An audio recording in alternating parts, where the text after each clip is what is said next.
All right, we'll go ahead and call to order the August 3rd, 2023 meeting of the Historic Preservation Commission. Can we have the roll, please? Chairman Lane. Here. Commissioner Sibley. Here. Commissioner Fenster. Here. Commissioner Norton. Here. Commissioner Jacoby. Here. Commissioner Barnard. Here. Councilmember Rodriguez. Here. Thank you. Thank you. Next, we'll have approval of the July 6th, 2023 meeting minutes. And I would ask council, certainly anyone who is here, to be a little extra careful about making sure they're comfortable with any comments made in those meeting minutes and recorded, since they may become used later. Yes. Would it be possible, I just had a crazy week, if we could hold off approving these? Because I know I talked a lot at that meeting, and your caution just now made me more cautious. I can actually read them during the meeting. If you could put it till the end of the meeting, I could speed read it, or put it off to the next meeting to approve. Yeah, maybe that would be appropriate if we can shift if you want to make a motion to shift that approval of those minutes to the end of the meeting. In the communications with HPC liaison, we'd like to get an update on status, so that maybe that's appropriate. So, would you like to move? I would move to postpone discussion of item 3 to item number after item 10, or after Let's say after item 9. after item 9. That's my motion. Okay. Do I have a second? Okay. We have a motion by Commissioner Barnard and seconded by Commissioner Sibley. All in favor, please say aye. Aye. Any opposed? None. Okay, we'll move that review of the minutes until later in the meeting. Next would be a report from the chair. I don't have anything in particular to call out, so let's move on to. Sure. Yep. I just want to say that you looked really good speaking to the city council the other day. Oh, thanks. I said, I was watching the meeting, and I said to my wife, that's my chairman. Thanks. I appreciate that. All right, let's go to communications from our HPC staff. All right, I've got a few updates. First and foremost, the window replacement at 554 Collier Street that this commission denied a certificate of appropriateness for at their last meeting has been appealed by the property owner and is on the agenda for city council on August 22nd. So, yeah. So that's number one on my report. So I've been working on that appeal report in coordination with Glenn and Jeremy as well. So since it's pretty rare that we have an appeal of decisions of this board, so not a lot of precedent to work from. So Yeah, if you can please make sure the chair gets the chance to recognize you, so I can have due process and turn the mic on. Thanks. Yeah, on that subject, is it the practice for the commission to appear in the appeal proceedings? How is the commission's voice heard? Of course, Commissioner. So Jeremy Terrell, Assistant City Attorney on behalf of the City Attorney's Office. In terms of the appeal process, the appeal hearing before City Council will open up with the appeal report, which is prepared by staff, which will include the minutes from the Historic Preservation Commission meeting, along with the communications and the administrative record that the Historic Preservation Commission considered in making its decision. So Does the commissioners... Does the commission get to see that before it's presented? Not traditionally, is my understanding. It'd be part of the published packet, so the commission can see it the same time the rest of the public will see it. There's certainly no problem with sharing it as soon as it's been finalized with the commissioners, but there won't be there's no opportunity at the city council meeting for commissioners to come and testify in support of their decision. It's based on the administrative record itself. So it's based on the minutes of that meeting along with the decision rendered by the commission. And I had a follow-up question about that since we're on the topic. Based on what you've just said, is it at all, would the commissioners have an opportunity if they so choose, and would it be appropriate for them to take their 3 minutes of public invited to be heard to make a comment to council, and or would it be appropriate to write, to provide correspondence to council? My advice, Mr. Chairman, is no in both regards. It is a quasi-judicial matter that would be before city council. So under the city council rules of procedure, public invited to be heard comments may be restricted. And then the city council's decision has to be based on the administrative record, which is the record that the Historic Preservation Commission made at its last meeting. So the city council can only consider new evidence in very limited circumstances. So that would also include statements made by commissioners themselves. So it'd be at city council's discretion to consider that new evidence. And the city council is restricted in regards to what new evidence they may consider even. So my recommendation for the commission itself would be not to send any comments, either written or oral. Commissioner Barnett? Yes, I understand, Jeremy, that under the new rules, city council can restrict during the public invited to be heard. But the reason that I read that they did that was because if things were going to be subject to a public hearing, they wanted all the comments to be made during the public hearing, since that would be part of the record. And then all parties, there wouldn't be any ex parte communication, since all parties are there for the hearing.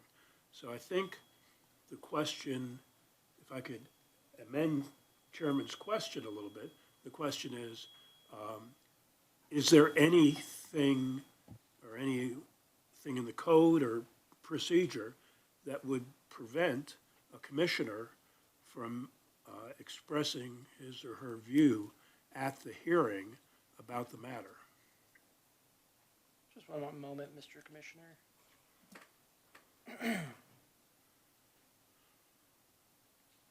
So I'm just looking at the city council rules of procedure. And Could you move your mic over a little bit, because I'm having trouble Absolutely. hearing you? Thank you. I was just looking at the city council rules of procedure again. And it does say anytime the city council may hold a quasi-judicial hearing. So while this is not a traditional objective standard, it is actually a traditional objective standard. The appeal has to be heard consistent with the Land Development Code appeal process as adopted by the Historic Preservation Commission code and ordinances. And so the city council itself will be deciding whether or not the Historic Preservation Commission's decision was made in error based on certain circumstances.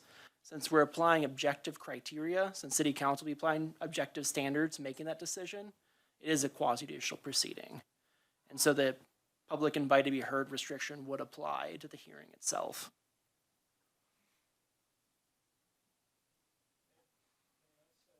Well, I'm a little confused because Yeah. I have followed this issue of restricting comment very, very closely. So I've read all of it and I've watched it all. And my understanding, and you're telling me something different from what I understand the decisions were, you're saying that the city council can restrict comments on the public, during the hearing process? There actually won't be a public hearing for this appeal hearing. So the only way we ever get public comment is if someone makes a request for augmenting additional evidence concerning this appeal. So under, I have to find the exact code provision, but the way the appeal hearing works is that the staff will present the appeal report, the appellant applicant will have a chance to present argument in support of her position for why the decision was wrong. And then both staff and the appellant will have a chance to request additional evidence be presented. And city council can only consider that new evidence in limited circumstances. So outside of those limited circumstances, any other comments would be inappropriate for the appeal proceeding. Because the city council is acting like an appellate level court in this case. So there's not going to be necessarily a public hearing concerning the appeal process unless they're considering additional evidence from the appellant or staff.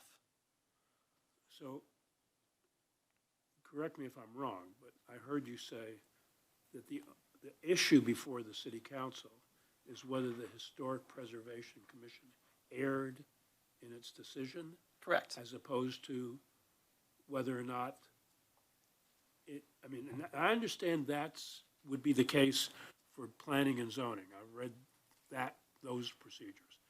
I just had a different understanding of it, because we're not governed under the same system as planning and zoning is.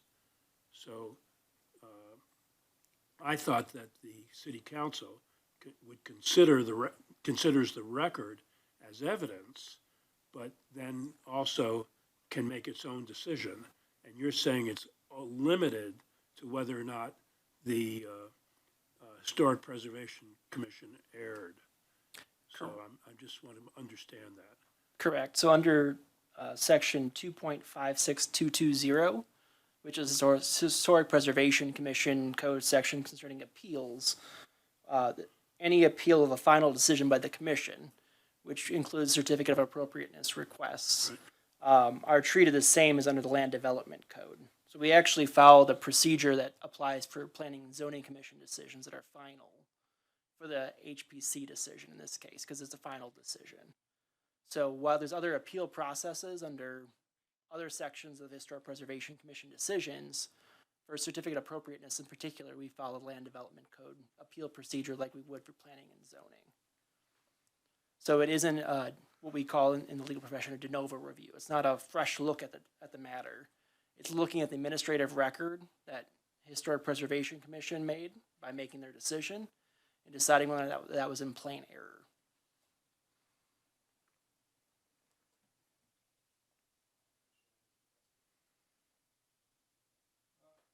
I don't think that's an adequate procedure. Would you tell me again what provisions embody that particular procedure? Absolutely. So in terms of the Historic Preservation Commission Code, we're looking at chapter 2.56220D. That's capital D. And specifically subsection 2, which says appeals shall be conducted according to procedures set out in section 1502-040K. That refers back to the Land Development Code. It's the common review procedures, and that's the appeal section. And specifically under the Historic Preservation Code, it says this should be treated as if it were an appeal to the City Council from a decision of the Planning and Zoning Commission. So Historic Preservation Code uses the appeal process of planning and zoning final decisions. And the record that is presented is literally the record made before this commission? Yes, 1 second, I'll pull up the other code provision concerning the administrative record.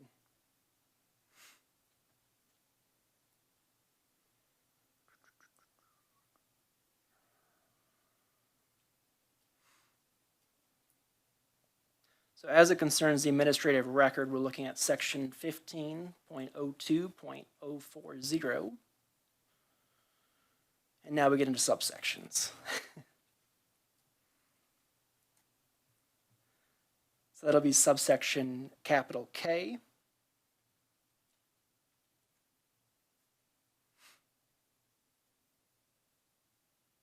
And then subsection 10, so K10 of that code provision, which discusses staff preparation of appeal reports.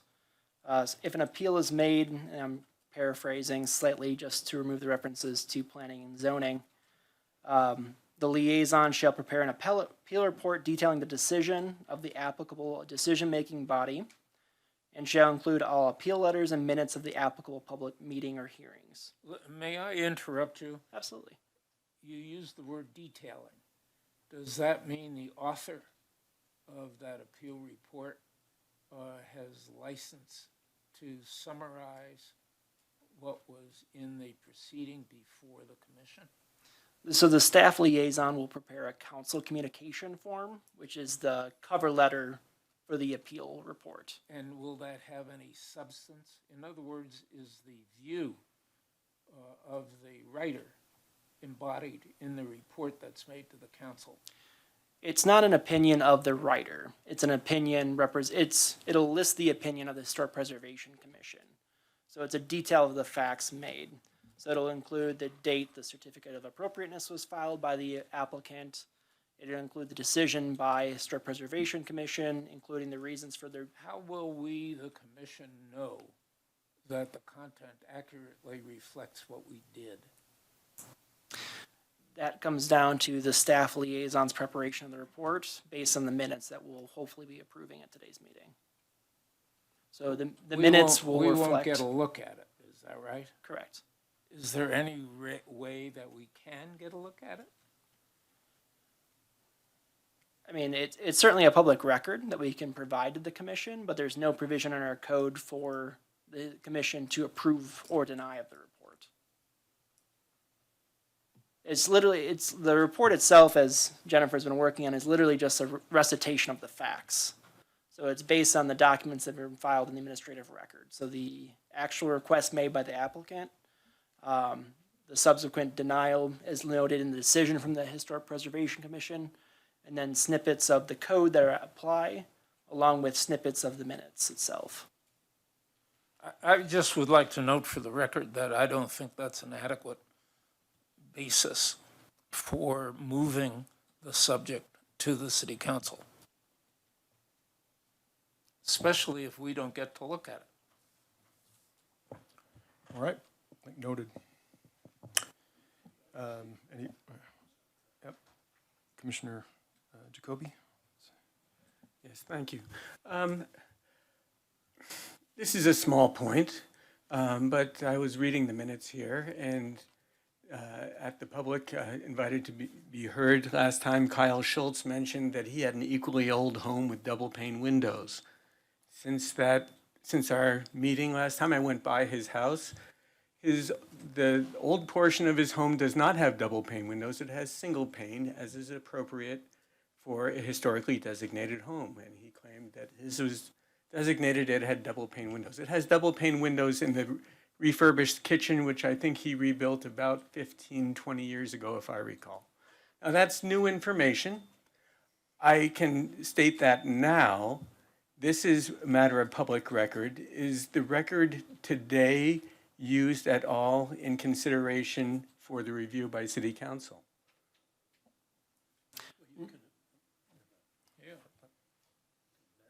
Mr. Commissioner, no, it wouldn't be. The administrative record is already closed and Historic Preservation Commission has rendered its decision. Okay. Now, that could be additional evidence that City Council could consider. So there could be limited circumstances which members of the public could make requests for additional evidence. Now, looking at our code sections, that's not really relevant to City Council's review. City Council's review of the Historic Preservation Commission decision looks at whether or not the Historic Preservation Commission acted outside their jurisdiction. It looks at whether or not Historic Preservation Commission made a decision without any evidence in the record, or if there was no clear and convincing evidence to support the Historic Preservation Commission's decision. So it's very limited. So in general, the deference is made that the Historic Preservation Commission decision was correct, unless the applicant can show by a very high burden that it wasn't correct. Okay, but nothing we say at today's meeting would be used in consideration for the appeal. Correct. Okay, thank you. All right. Hold on, Commissioner Fenster. So this, Please wait to be recognized by the chair. Thank you. Commissioner Fenster. this would not be a merits review, is that correct? Just one moment, I'll find the exact language, but And if it's essentially, not a merits review, what is the purpose of an appeal?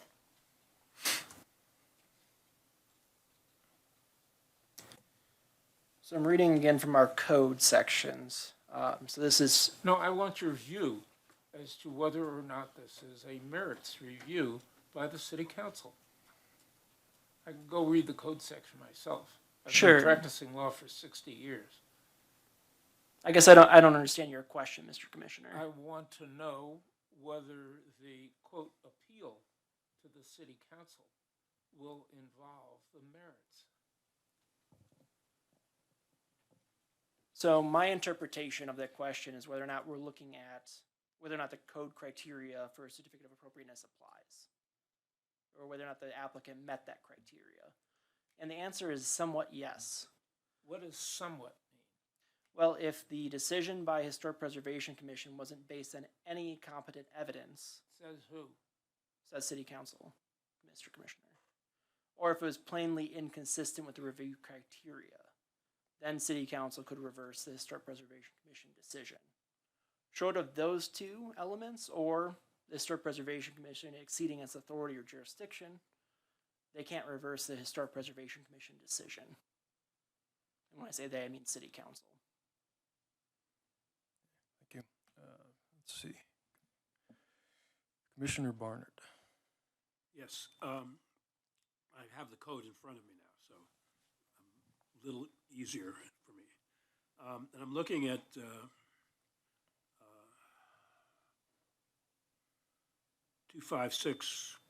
256.220 B. I think that's what we're talking about. This is an appeal from final decisions by the liaison on administrative certificates of appropriateness, or is I that think not it's the C. correct section?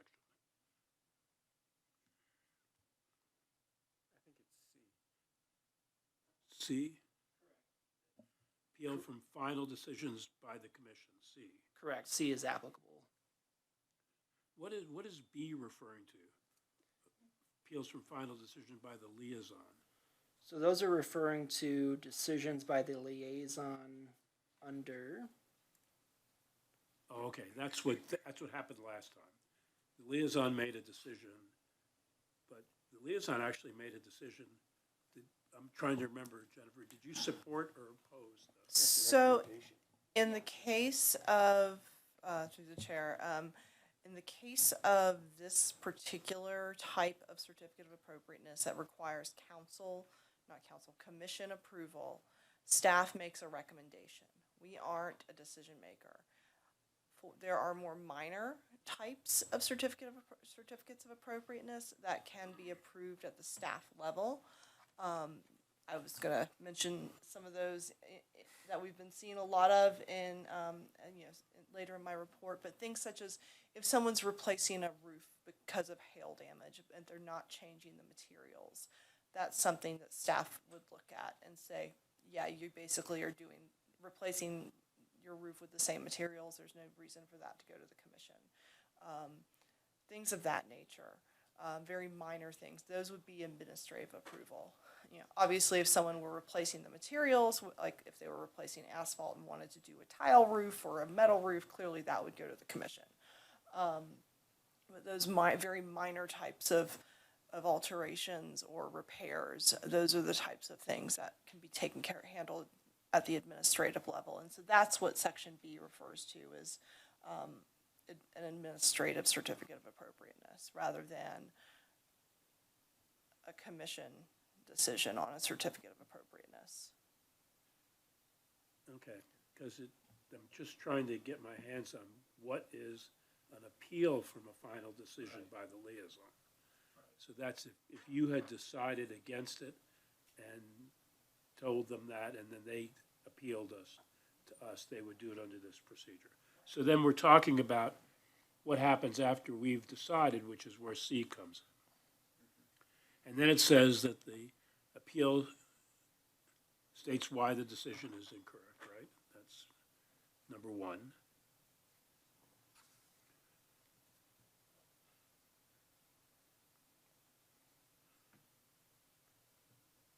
I'm trying to remember what you said as far as, it says it's conducted according to procedures in 1502.04K, is that what you were referring to?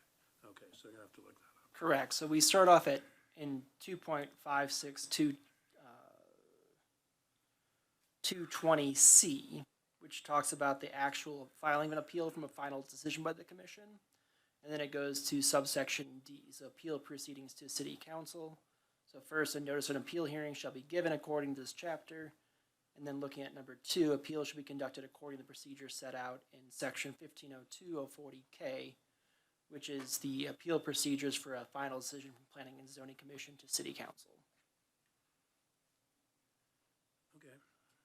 Well, Chairman, I'll come back. I want to take a look at that. Okay. All right.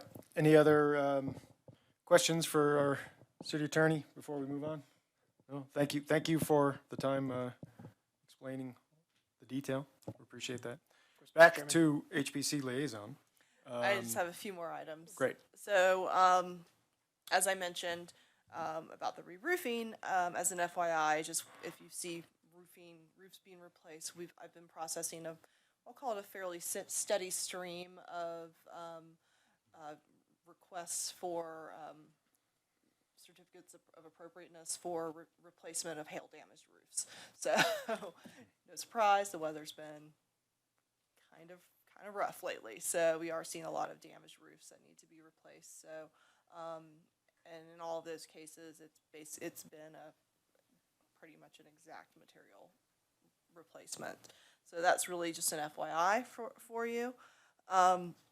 The other thing is board recruitment time. Season is upon us. So that process begins on September 1st and runs through October 13th. So I think we have one vacant position as an alternate, I believe. I'll have to double check, but we have some positions that could be filled. So if there are any folks you know that are interested, send them our way, and we will be happy to direct them accordingly. Additionally, just the other thing, just wanted to confirm that we are planning to meet in September. That meeting is scheduled for September 7th. It's the week of Labor Day, so just want to confirm that we will have a quorum as we are looking ahead. So just want to make sure if we need to cancel that meeting, we can cancel it. If everyone's going to be here, we can absolutely proceed as planned. Yeah, that is the Thursday after the Labor Day weekend. Correct, yeah. Just to be. Yes. So Labor Day is that Monday, so it's the Thursday after that week. I would say of that weekend, but Okay. It seems like other than one person, we should be able to have bulk of the commissioners here. Okay? great. So just keeping tabs on my little list here, I'm gonna ask again about survey plans and status of the cultural resource survey on the Tower of Compassion. Yes, so survey plan, we are working on a scope with our consultant to get that taken care of. And then on the Tower of Compassion, we just need to finalize some purchasing.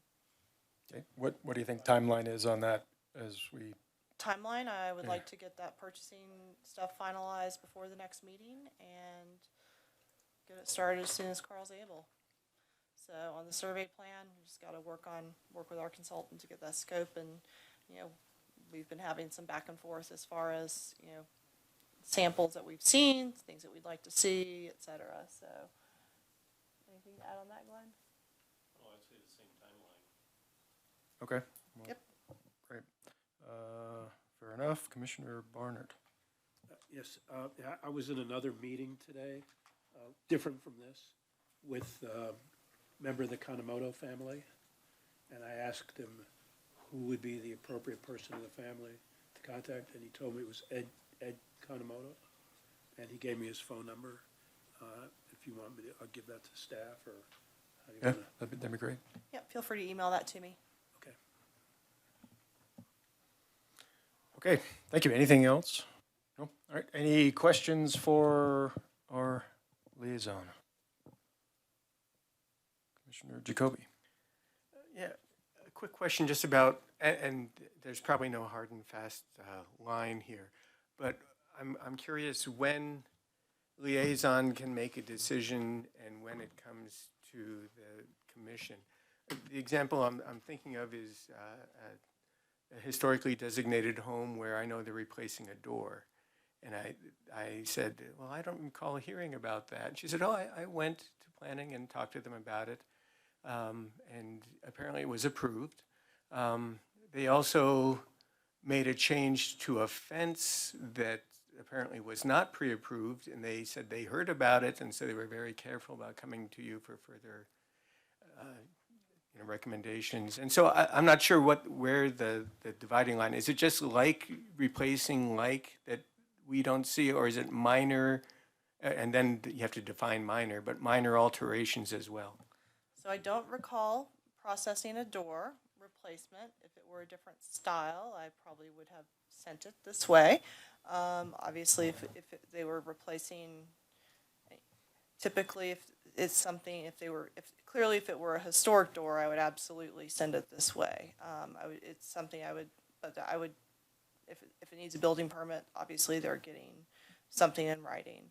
Fences, usually when people are doing fences, it's essentially not something that's a historic component of the home. So that's something that we really don't feel is necessary to send to the commission as well. So typically those aren't a component of the home. They aren't usually referenced on I would take a look at the cultural resource survey for the property, and if the fence was listed as something significant, then I would bring it here. But if it's not, then that's something, it's not a permanent alteration to the structure, clearly. Doors get a little tricky. If it's a 1980s special, there's a little more leeway on that one. It was a newer door from a previous Okay, edition, so maybe that's why we didn't. it could have been that as well. Yeah, and I can say that we have had discussions as a group, an HPC group, in the past with staff and trying to sort of guide as a commission when we think where the line is. It's not really clearly defined in the code, and there's a lot put on on staff to make the initial determination. So, Yeah, and the other factors would be, is it visible, is it something visible to the street? Is it something being done to an original portion of the house that was referenced in the cultural resources survey during the time of significance? So there's a lot of it depends there, so. great, thanks. Any other questions for staff? No? Okay, we'll go ahead and close that portion of our agenda and open the public invited to be heard for topics other than anything on the agenda. Seeing no one in the audience, we will go ahead and close the public invited to be heard. We do not have any items that are public hearing items. We will move on to new business, item 8, the demolition code amendments. Mr. Chairman and Commissioners, I won't go through the whole history of this. I'll just pick it up in April when we polled you. I think I had a conversation with the chair just trying to get an idea because I came into this process about halfway through and maybe we lost our way previously. So we did a little poll and decided what was really important for the HPC.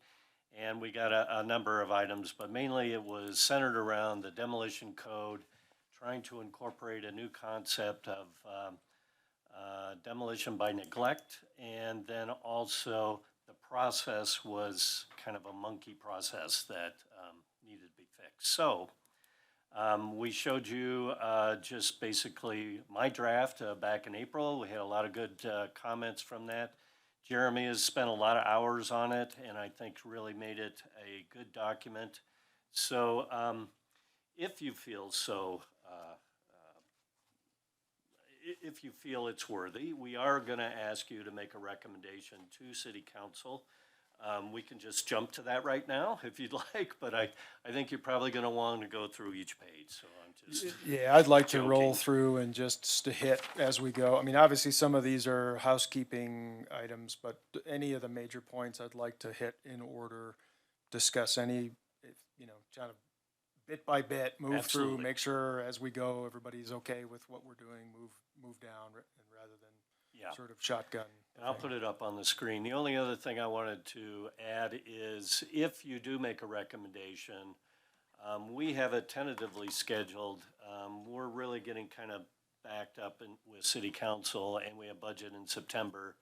We have it tentatively scheduled for what we call a zero reading, so it's just kind of to give the concepts to the city council and kind of explain how we got from point A, which was kind of the historic preservation overlay, to these amendments to the existing chapter 2.56. So that would be October 10th right now, tentatively. And then, can I do it from here? Excellent. Can I make it full page? No. Okay, with that, yeah, let's just go through and I'll kind of explain why the certain red lines were made, and please ask away. Yeah, so I would say if we can hit the definitions section first, we'll just run through those changes and then pause and discuss. Maybe that would be a good way to chunk it out.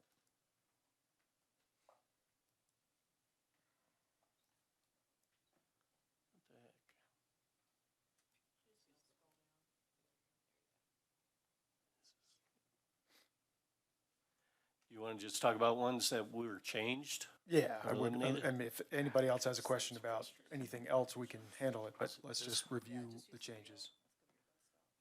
Okay.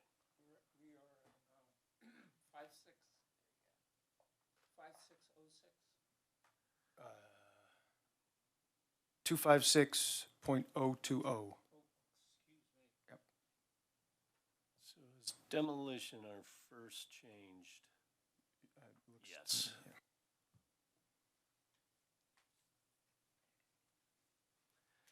So, I think part of what we realized is, to a certain degree, we define it here as far as what is demolition.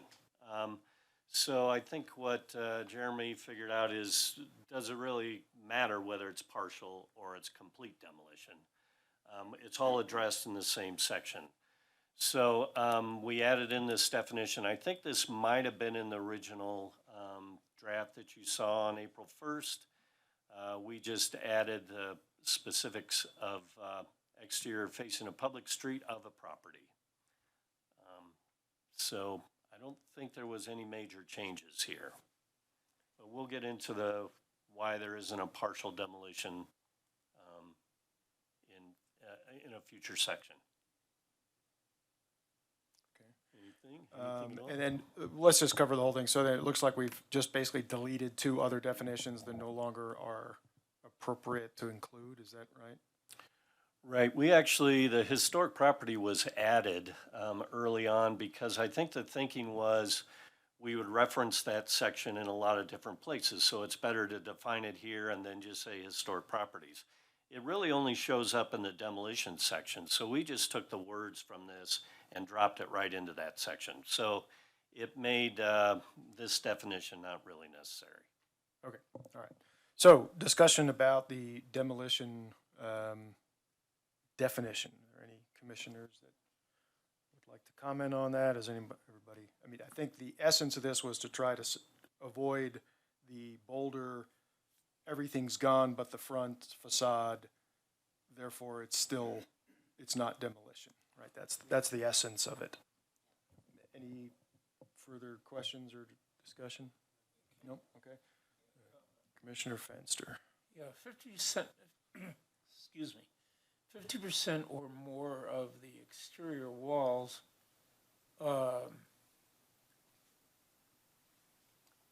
would, if you took off the front, if you took off the back 1/3 of the building, would you be in compliance based on this definition?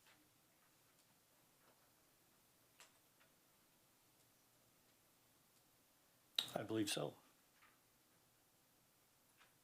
Well, then it begs the question of whether that would be a significant problem in some instances where there is a historic integrity to more than the front half of the building. Did you say the back half, the back third? Yeah. In other words, are there instances in which the integrity, the historic integrity of the structure is enough all-encompassing so that there's a reason to worry about the back third of the building? Because I can think of some. Okay, yeah. Please. Well, cottage-enabled structures are an example of that. They have, they are integrated in a way that's a little different than other period structures. So that the back third, because whether we're talking about a half or a third, the back third can be significant because it can affect the roof lines, the angles of departure for part of the structure, et cetera. So maybe if it said something affecting the integrity of the front facade or something, because I think we do put more emphasis on the public view of a historic structure. Sure, but some in the cottage period aren't so easily defined that way. Right. So it might be a landmark for more than architectural reasons. Is that what you're saying? Partially, yes. Partially, yes. But I'm worrying about the integrated design that particularly cottage structures of a period had.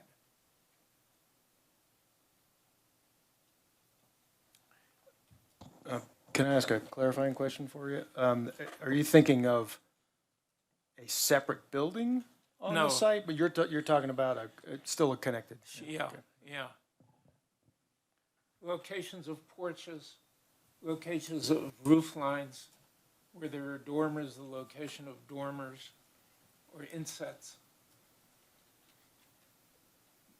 What I'm worried about is whether you're leaving yourself enough, whether we're leaving ourselves enough latitude to preserve relatively unique structures whose front facade is only part of what is really involved. Well, this certainly goes much further than I think our original, which basically says you're destroying the whole property.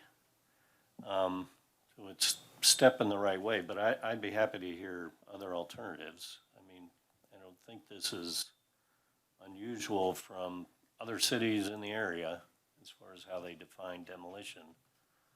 It seems, if I may, Glenn, it seems that what Commissioner Fenster is describing perhaps would be a more extreme exterior alteration that this commission would need to approve regardless.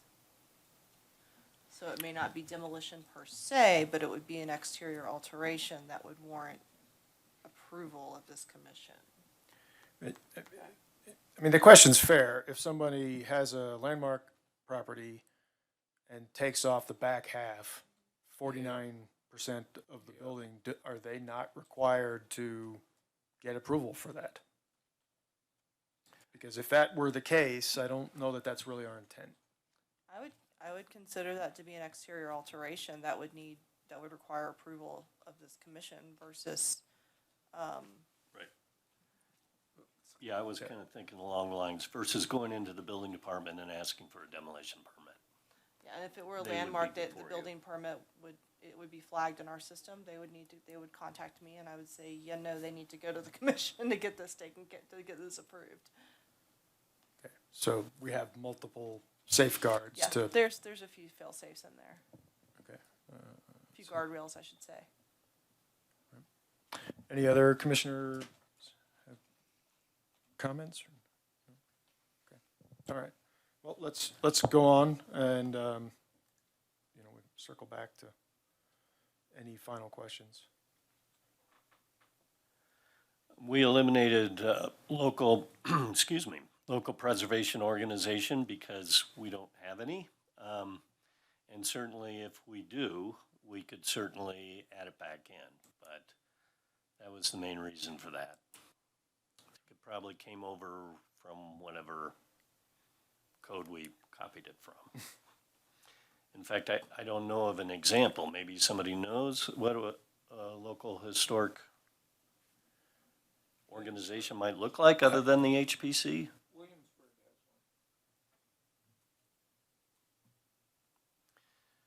My dang computer just shut down, so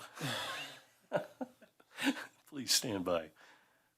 Well, I guess it doesn't matter because I have it up here. All right.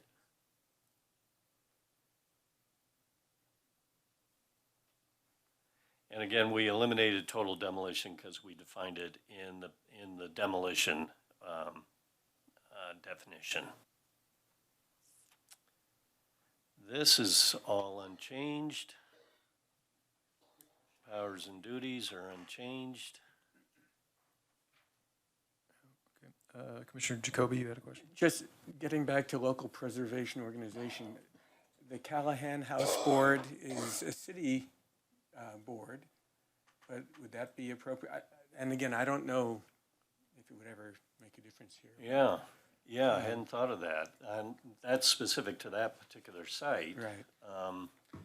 St. Vrain Historical Society is historical, but I don't think they're involved with preservation, but that's another organization in the city that's independent.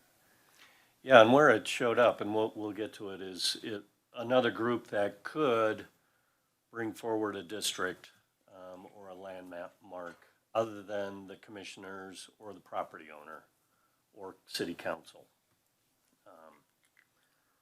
So that's where it did pop up in the ordinance. Okay, criteria for designation of landmarks in local historic districts. And so there was a lot of rearrangement here. It was very redundant from what we had before. So section A really is talking about somebody coming up, an owner coming in to get your approval of a landmark designation.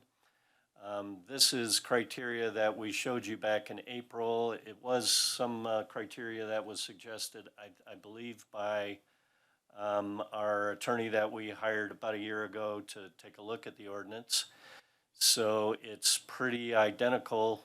It is identical from what you reviewed back in April. What we've done in this section is just rearrange it and try to make it not so redundant. Then we go into B and we talk about what it is to create a local historic district, and it's made up of a lot of landmarks that meet the criteria above. And then we have section C, which is designation of a landmark without the consent of the owner. Must require the satisfaction of the following criteria. A petition signed by 100, we just simplified it to registered Longmont voters versus referring back to the charter, because I don't know a lot of people will look back at the charter. So this is a commonly understood comment. The proposed landmark meets one or more of the designation criteria in that paragraph A. The council finds that the proposed landmark has extraordinary historic significance.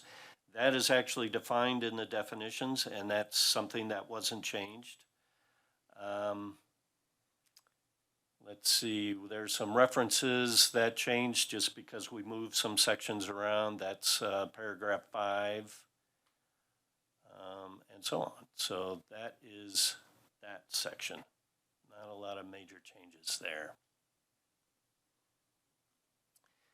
And then we go into the process for designation of landmarks. Just added some clarifying language. Here's where we remove local preservation organization. Kept all these requirements the same. The reference changes in C1.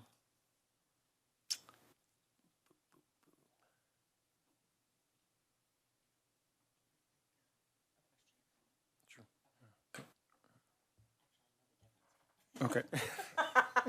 Commissioner Norton with a question or comment. Yes, thank you. So, both in this section, with the application for designation of a landmark, and then the next section down here, 2.56.070, designation procedures for local historic districts. It's being limited only to the commission, the council, or a property owner. I understand why a local historic preservation organization was taken out. I think it's easier to leave something in that isn't used than try to get it back in later, especially considering we've been talking about these, I think, for 4 years, these particular amendments. But my concern is that there's nothing in either of these sections that allows a citizen of Longmont to petition the city to list city properties. And 3 years ago, we did have this issue. We had the woman who lives in the neighborhood who lives along that golf course with, I think there's like one standing historic structure left, the silo, and they paid for their own survey and then came before us and asked the city to designate it. And I do think that we need a mechanism that at least recognizes that local citizens might want to request that the commission or the council think about designating a property that they don't own, and that that's entirely appropriate. I think there is an opportunity. I guess I'm looking at 2.5607 for a district. And I think there is an opportunity for a landmark to be suggested by, it's by electors, I believe. Am I getting that right? Or did she, I was here for that. I don't know if she Okay. came before the planning commission and then you took up the charge? I don't know if she came before the planning commission first. Or historic preservation, I mean. yeah. I'm sorry. No, that's okay. But 2.56.060, I mean, I see landmarks and districts as not that different, ultimately, but this also says commission, council, or owner of the property. And so I think, to me, that those should be, those should have the same language of who's allowed to, who has the opportunity to bring forth nominations for designation. And perhaps, okay, so perhaps the I'm trying to think of the unintended consequences. So let's just say we said, okay, Always. we can say, well, let's just put an application for a designation of a landmark can be submitted by a registered voter. That particular case was a town-owned property, right? Right. And so Yes. I don't think it would be appropriate to open up the landmark designation of someone else's personal home by a citizen, or another sort of random Yeah. citizen, if you will. I I- think that's where that could get dangerous. I agree. I think the only example that I know of that's a little bit different is there is and it's not here. In Chicago, there was a historic housing complex that had originally been built as essentially Section 8 housing, which is not the correct term, but there was a historic community of African American residents who were not the owners, and they did end up succeeding in convincing the owner to have a designation, but I think that we need, not that non-owners should be able to designate other people's property, but there should be some sort of mechanism where people can come forward and be like, this property is important to the community for these reasons, even if we're not the owner. Like, how can we make a designation? So I don't know if that's an appeal to us as a commission. I don't know if that's an appeal to the council. Just allowing for community ownership of things that they might not legally own. Right. And so I guess my response in thinking about Okay. this would be, anyone can come here to the commission, to city council, without coming to us, or to the property owner. Just as really the Kanemoto is an example of that. Let's just say Rick was a citizen not on the HBC and came here and said, I've got an idea, we should Right. designate the Kanemoto Tower. Okay. Right? It came to us, we, as a commission, said, that's a great idea, let's do that. That feels like a good way to have a filter but still Okay. enable that process. Okay. From my perspective, I'm happy to hear anyone else's. Yeah, that was think exactly what we were gonna say, is Okay. they have that through the Okay. HPC and the city Okay. council is Okay. the voice. And I'm glad you, reminded me, yes, the silo was city-owned property. They went and asked the owner, the city council, of whether they want to designate it. And the council said yes. Okay. So that's what started that process. Okay. If we all think that's adequate, that's fine. Okay. Thank you.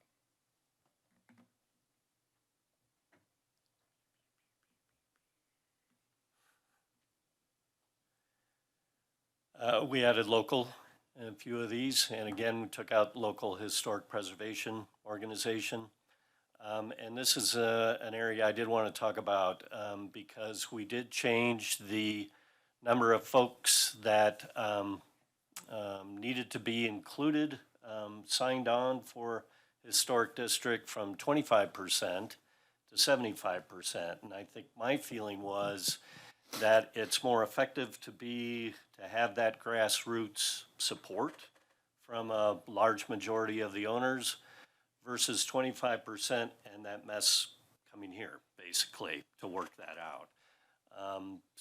And I did hear comments when we were having some of the study sessions with city council that they felt that 25% was way too low. We use 75. I think it was suggested at one point in one of those meetings, 80% would be maybe more appropriate. I think we use 75%. And Jeremy, maybe you remember because it was consistent with, was it the conservation overlay that we had already in the code? So. Yeah, I'd definitely like to have some comment there. I did notice, and my one comment about some of these was that there's a bunch of numbers kind of floating around and they don't seem to be entirely consistent, that we might want to button that up a little bit because we've increased it to 75%, but then you can withdraw if you have 30%. Right. Which, if you had 75%, you wouldn't ever get 30. So, so that seemed a little odd. I want to know about that. And then you have to have 75% to create a historic district, but you only need 51% to take the district back down if you, to de-designate a Decommission it? district. Yeah, there's something, I think that's for a landmark, am I right there? maybe I misread that, but just, Okay, 256160. I'll have to look it up again, where I had that. It's further down the line, the 50%. Yeah, I guess that's a revocation of, no? Yeah, it's a revocation of an historic district. So in 2.56.160, which jumps way ahead. let me get it and then I'll talk about your first two questions. Okay.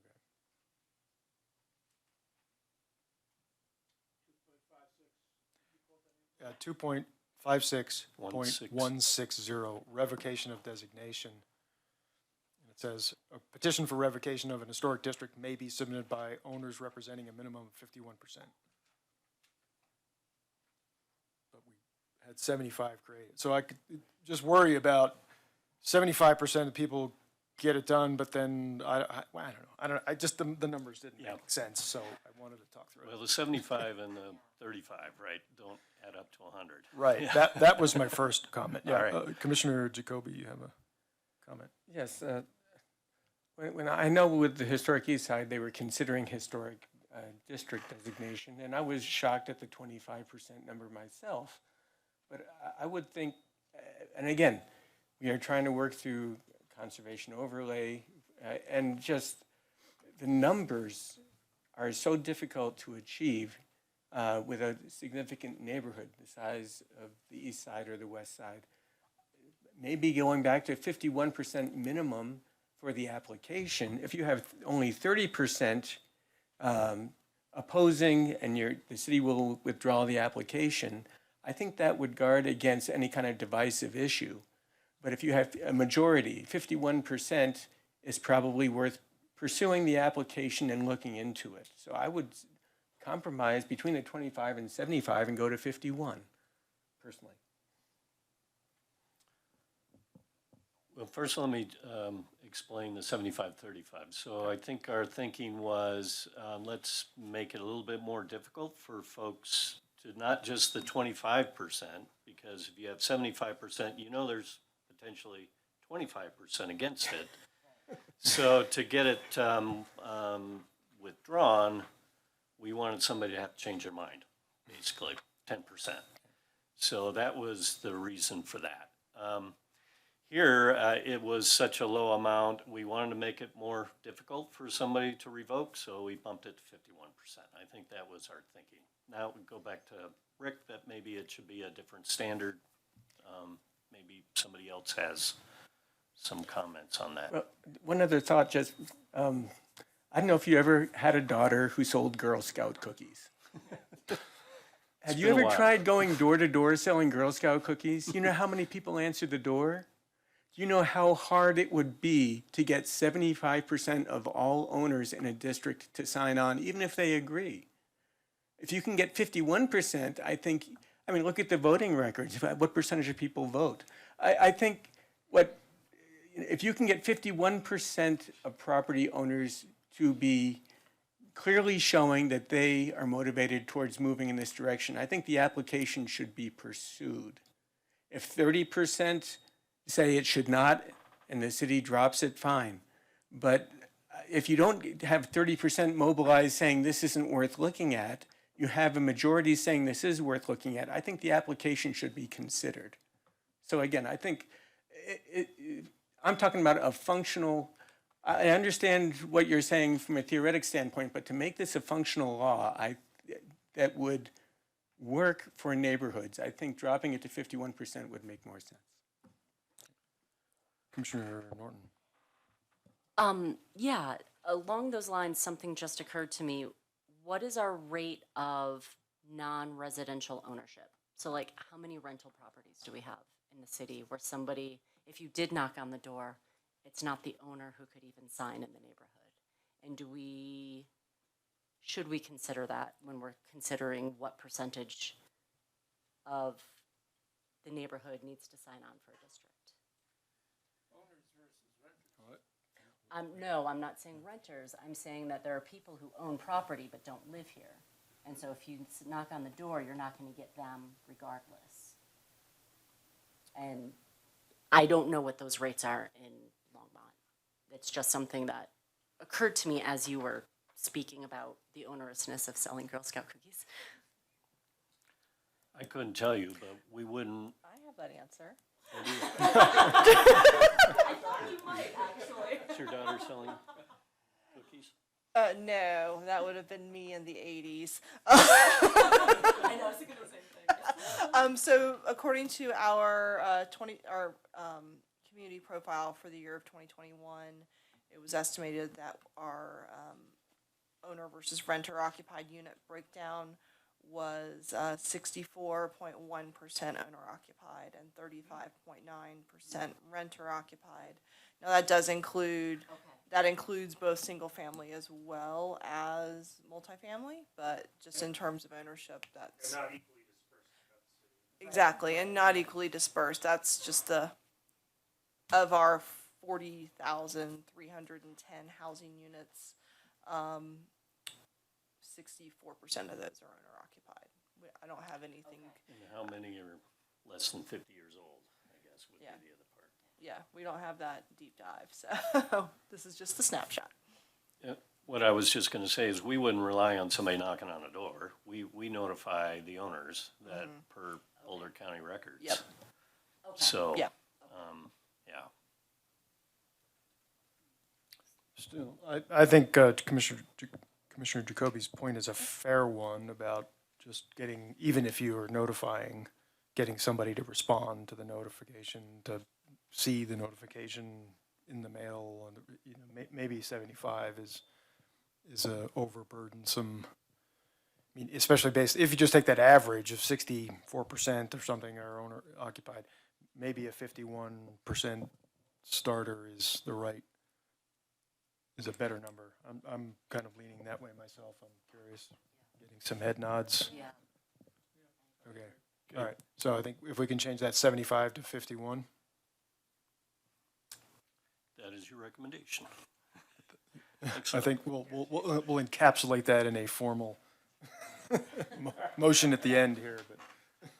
And Just so the we only can keep other thing I track. was gonna add is it does, it's, to create the district, you have to have a significant amount of landmarks. So people have already signed on to some kind of control. So I think you have people that are predisposed to entering a district. But that's my 2 cents. That seems fair. Okay, all right, so that's our one small change so far. Okay, then, the 51% for, revoking, is that number okay? I think that, yeah, I mean, I'm 160. not bothered by that anymore. Okay, Thank you for the clarification. okay, moving on. I did want to talk about 256070D, the design guidelines. Okay, So we added this little sentence or two about consistent with the Secretary of Interior standards. But, so the way it reads now is that essentially design guidelines are required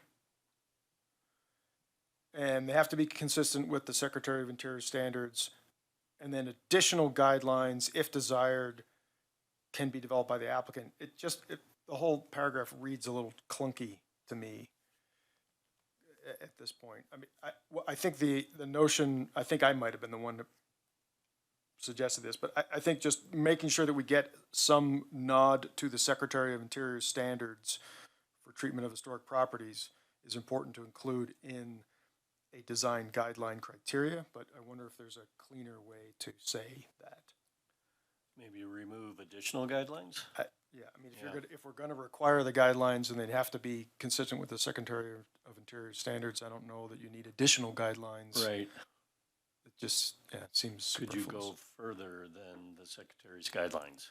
I don't know what that would look like. I mean, somebody could, you could act more like an HOA and start worrying, like, we don't worry about color, really, right? You could add, but the minimum you have to have guidelines. The minimum standard is Secretary of Interior.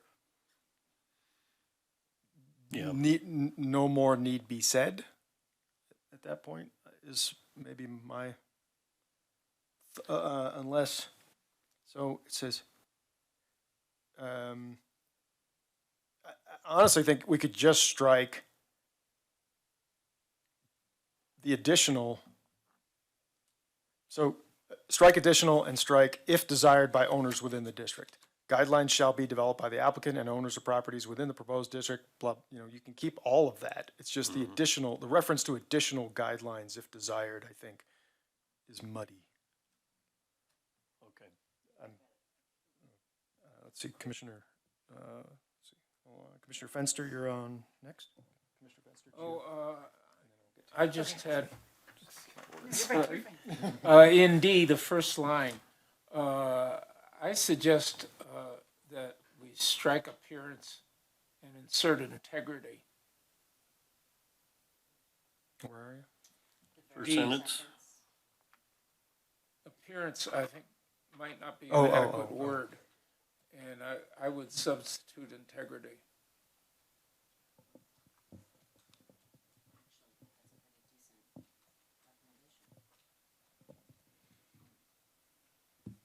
Okay, thank you for that.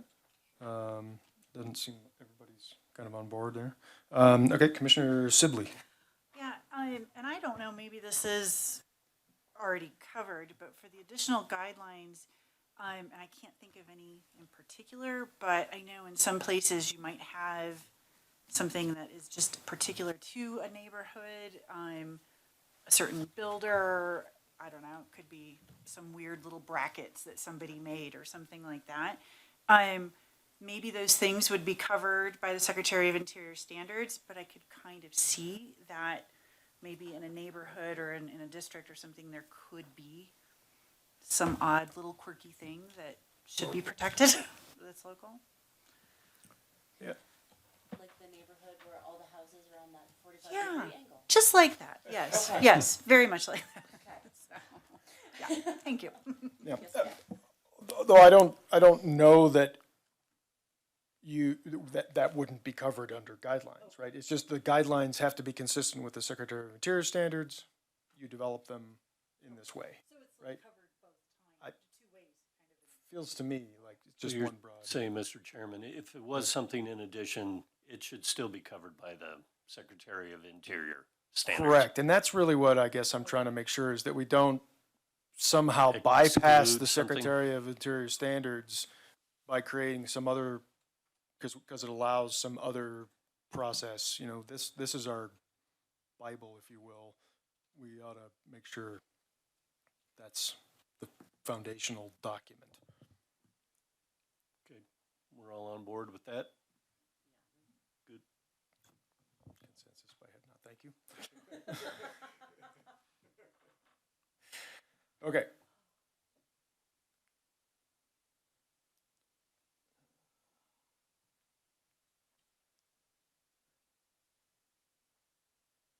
And then under F, you have you have 75% that would then go back to 51. Okay. Right. All right. We'll pick that up.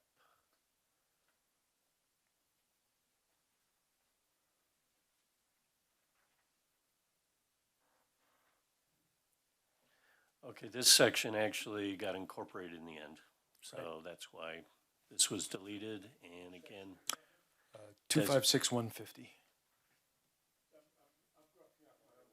Oh, okay.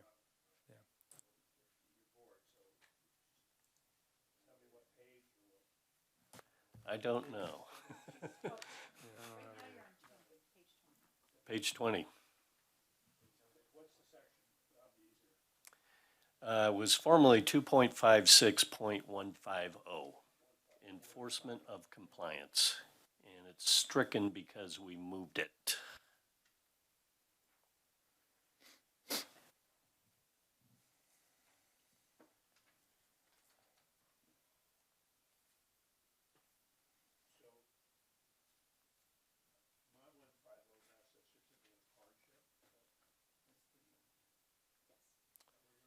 You must be looking at the clean version, right?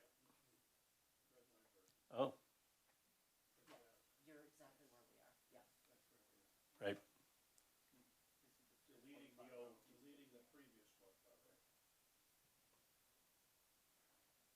And then we talked about revocation of a designation, and you're good with the 51% here.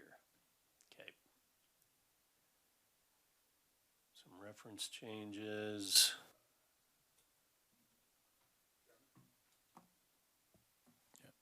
Commissioner Barnett.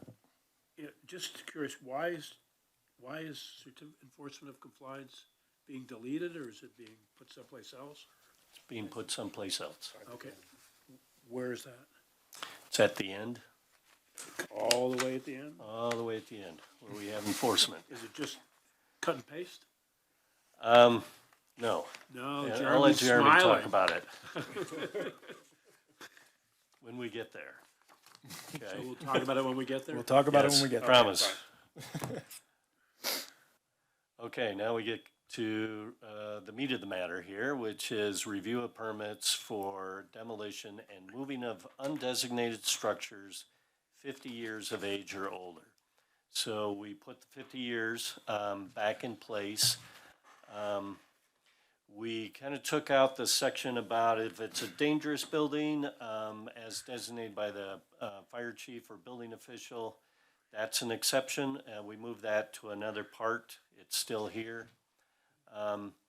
So we included 50 years old within the original city subdivision, any structure. And then we put some additional standards in two, which is that historic property definition. And that includes outside of the original city subdivision, any structure identified in an architectural or cultural resource survey, district nomination, or adopted preservation plan and considered eligible for designation as a local landmark or listing on state or federal registers, or determined to be contributing resource with a national or state register or local historic district. And I think for the most part, that was the language that you saw. Well, no, in April, we had something much different, and we threw that out. And then here's 3 and 4 isn't necessary because we put an exception here that structures that are 50 years of age or older are exempt from review under this code section if the structure has been determined to present a dangerous condition by the fire chief or chief building official. The structure or portion of the structure proposed for demolition is not structurally sound. Despite evidence of the owner's efforts to properly maintain it. This, and then we eliminated, or no, we added the additional, the structure or portion of the structure being demolished cannot be rehabilitated or reused on site to provide any reasonable use of the property. Hold on. Is there one more? Okay, Commissioner Fenster. Yeah, why isn't number 2 subsumed by number 1?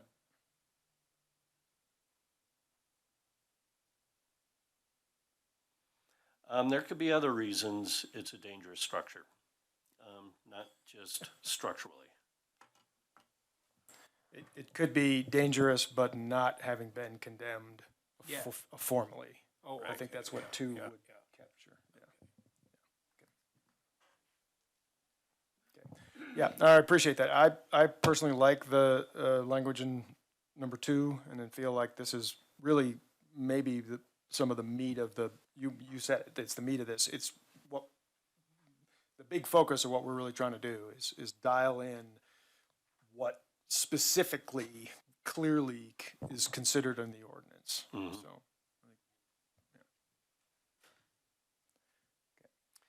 Now we talk about changes to the process. If you remember, it was first a council member and the liaison would look at any demolition permit and decide whether it meets any of these standards. If it didn't, then they would make that decision. If it did, they would bring it forward to HPC. I think everybody universally was concerned with a liaison and a council member. So the change we made is that is the chair of the HPC or your designee, and the liaison that would look at that permit request and determine whether it meets that standard for review by the commission. Yeah, and lest anyone think this is a power grab by the chair, in C and D, I would like that chair or their designee to be followed throughout, just so that it's clear, Okay. if that's not, unless anyone objects. Yep.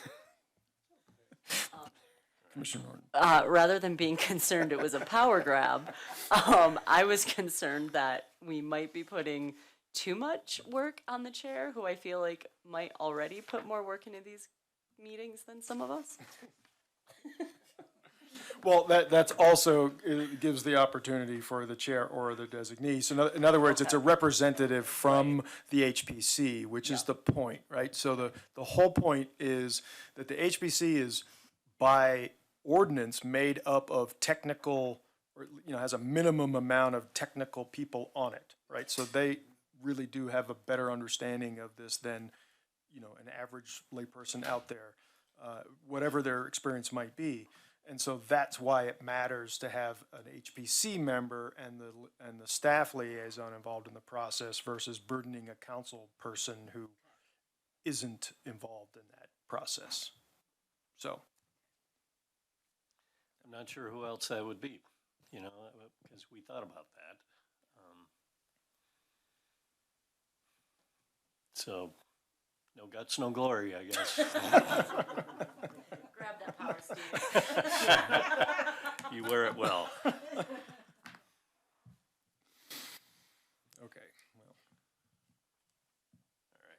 Thanks.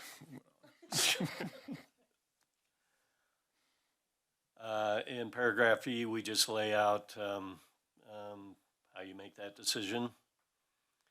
I don't know if there's any question there. If the Historic Preservation Commission determines that there is no reason to believe that the structure may be eligible, you can basically tell the building official, issue the permit.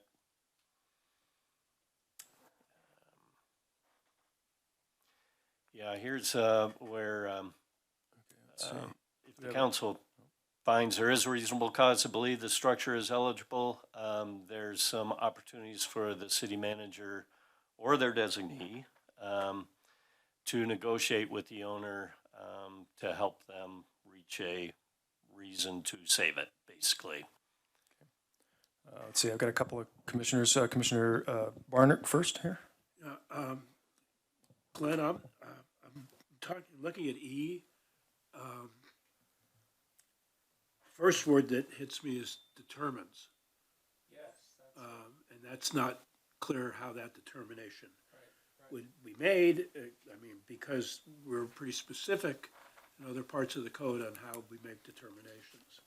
And then secondly, when you go further down, the rest of the paragraph says, if the Historic Preservation Commission determines the structure, again, and the commission would reach a determination under some process, which is not clear, and then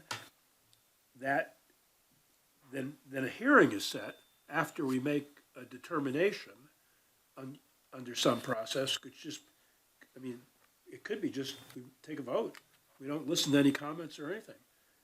And then we could have, and then if it's without the owner's consent, then we have to set a hearing. I mean, it's just, it doesn't seem like this is really worked out clearly, in my mind. Let me go up a paragraph. Yeah. And here it states, a public hearing shall be set before the Historic Preservation in accordance with the public hearing standards. So that Where are you reading from? determination is I'm sorry. made in a public hearing. It's one paragraph up, D. So this is, the liaison and chair says, yes, we need a hearing. We set a hearing for the full board, for the full commission.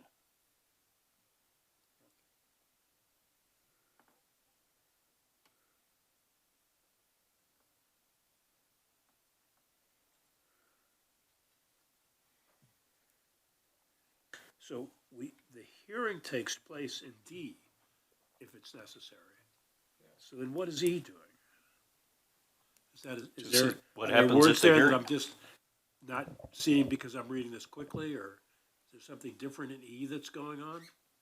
Mr. Chairman, if I may. Yeah, you bet. To Commissioner Bernard's point, I do believe you point out an excellent kind of misstatement.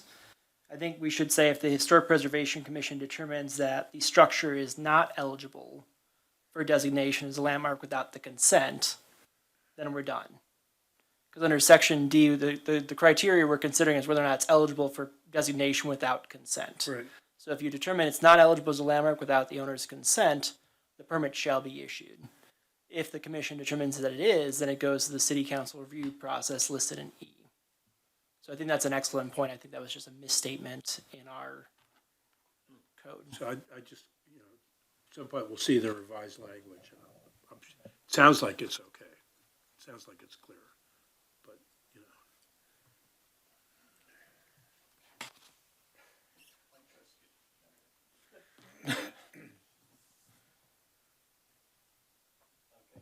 Okay, I think so.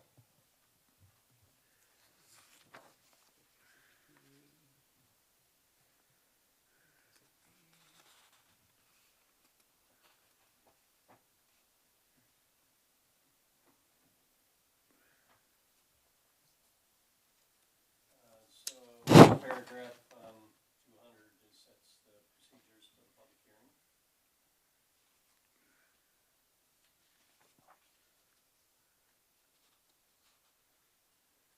Talk about appeals. We haven't made any changes.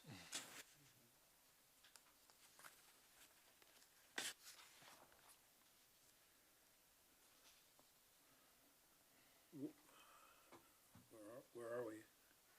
Now we're jumping to 2.56220. I can't hear you, Glenn.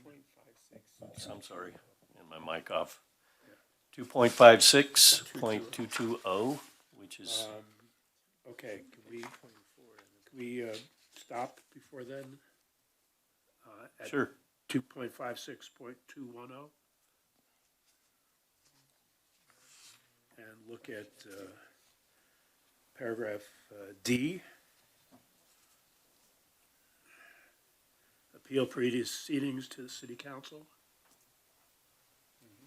Okay. I have now read quickly 15.020.040.k.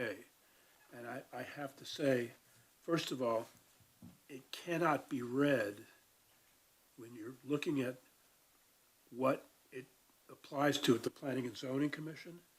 You can't read that without understanding the previous paragraphs, because they talk about the Planning and Zoning Commission operating on a quasi-judicial capacity or in a legislative capacity.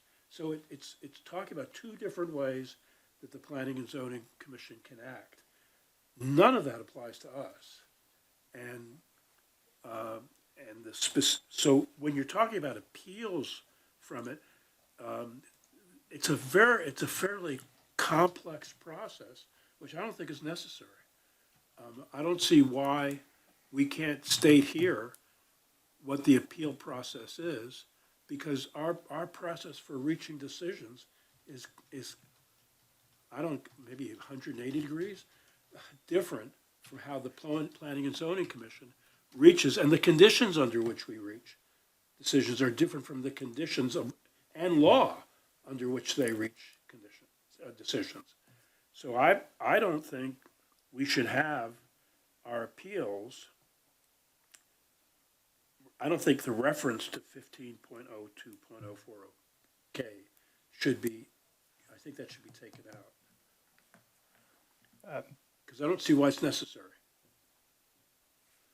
I'd like to get the city attorney's opinion on this. I do think that we do in fact act both as a quasi-judicial body and otherwise here, because when we are, basically anything that's not a certificate of appropriateness is one type of action, and certificates of appropriateness are quasi-judicial review. That's why we have this standard in place, so, yeah. Sorry. Now that I've learned how to do it, I can't see I didn't see it from here. all right. I understand that sometimes it appears that we could be operating in a quasi-judicial manner. But the fact is, that the law says nothing about, in the HPC code, says nothing about acting in a quasi-judicial manner. And I would compare that to the code for the Planning and Zoning Commission, which specifically states that it's acting in a quasi-judicial manner. It is not a question of interpretation. It says, in a quasi-judicial manner shall do this, in a quasi-judicial manner shall do that. So when it appears that the Longmont City Code, when it's telling a body to act in a quasi-judicial manner, it states it. It does not state it anywhere in the HPC code. Now, second thing is, well, are we acting in a quasi-judicial manner?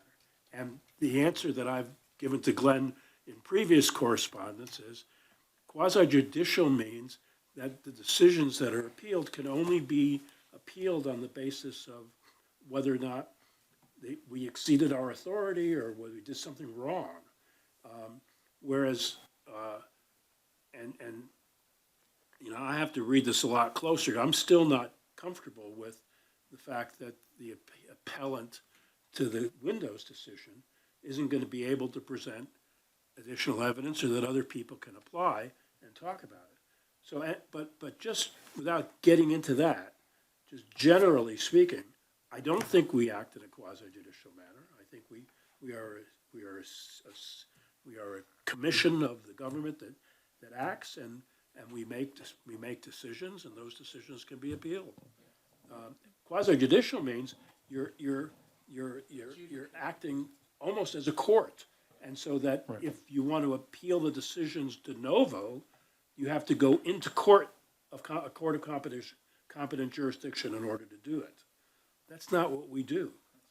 We just make decisions and the city council reviews it.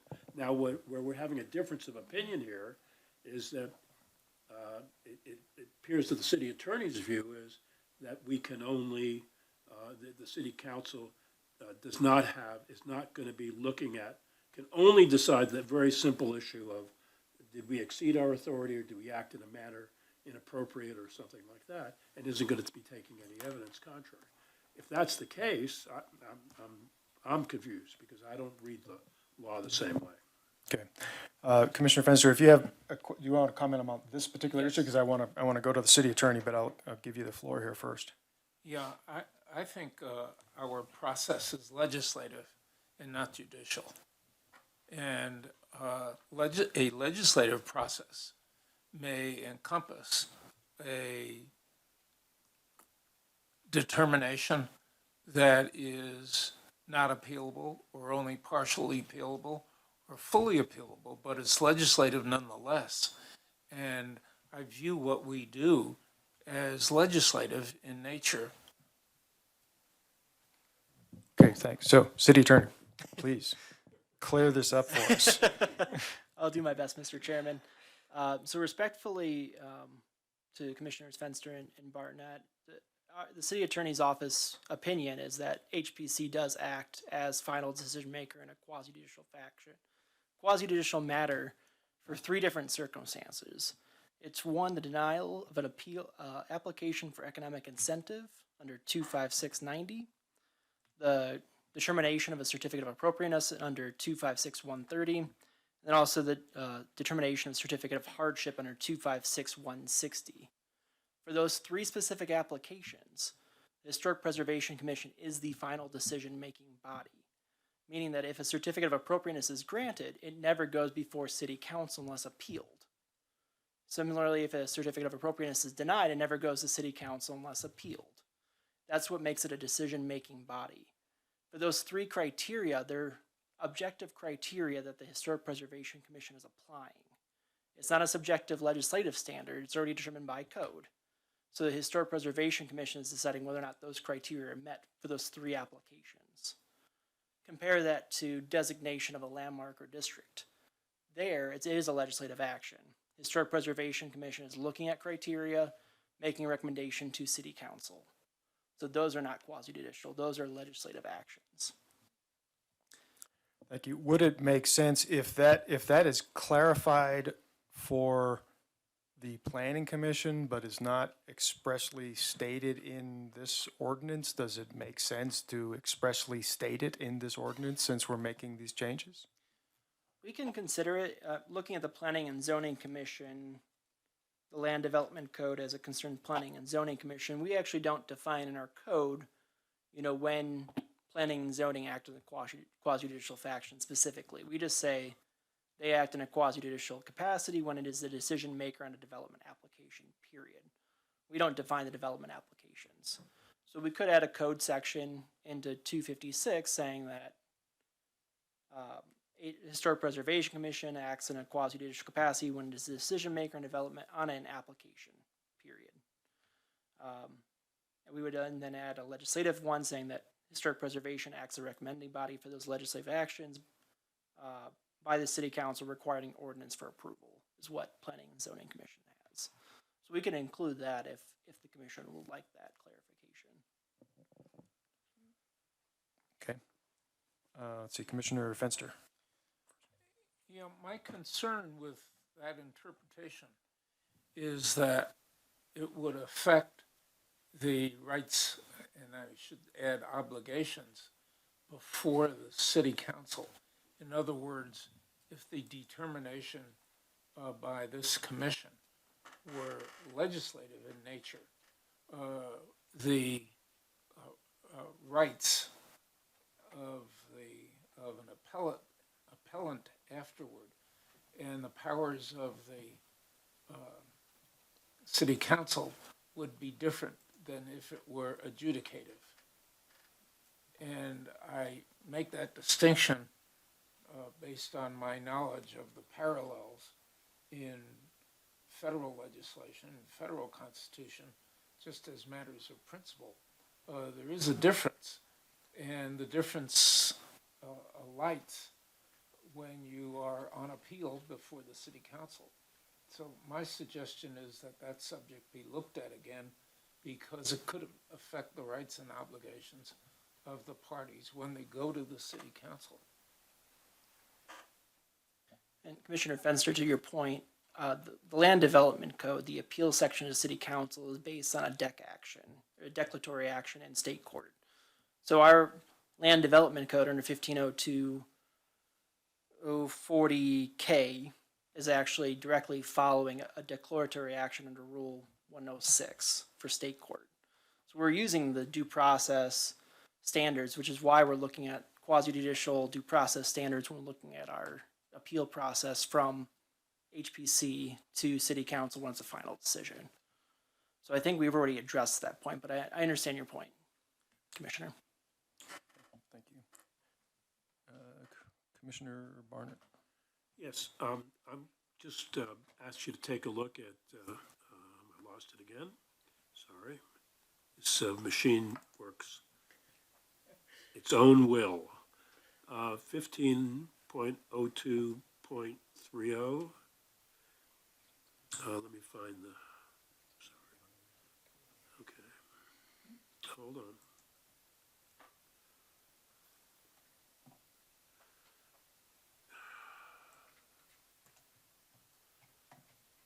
Apologize, Chairman. I had it. Got away from me. I'm talking about the reference to quasi-judicial.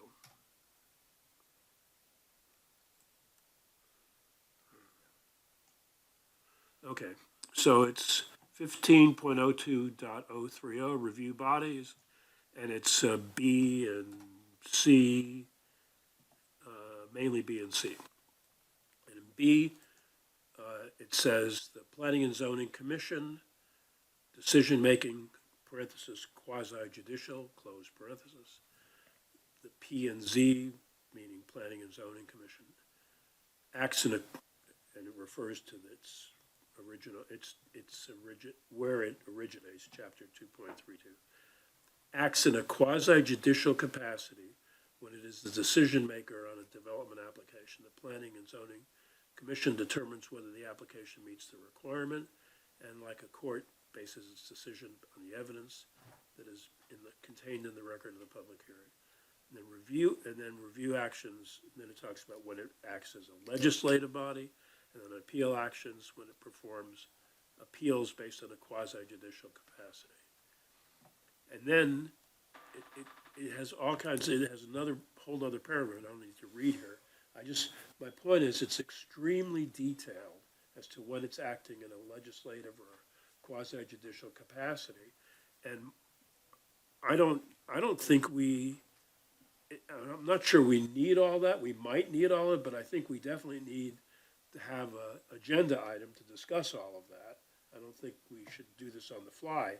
This is a big deal. And it's something I've raised with staff, and it's going to happen later on the agenda, except it happened now, whether or not we're acting in a quasi-judicial capacity. I think we should see the opinion, not just hear it, of the city attorney, and then have a chance to review it, and then come back with our own views of whether or not we agree with that. But it's very difficult to operate on, well, this is what I think, and this is what I believe. But when I see a written opinion stating that we're doing that, then I can review it and come back to the commissioner with my.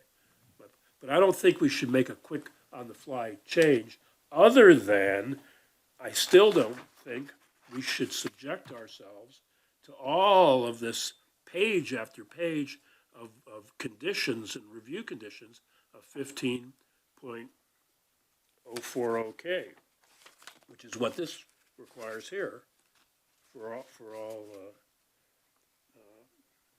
I don't understand why we need it. I don't understand why we need to have our review consistent with Planning and Zoning Commission review. Commissioner Norton, do you, again, I'd like to get back to the city attorney, but, I do you, would too. okay. Okay. Do you want me to give to you Sure, first? that All would be right, great. there you go, Thank you. Commissioner Norton.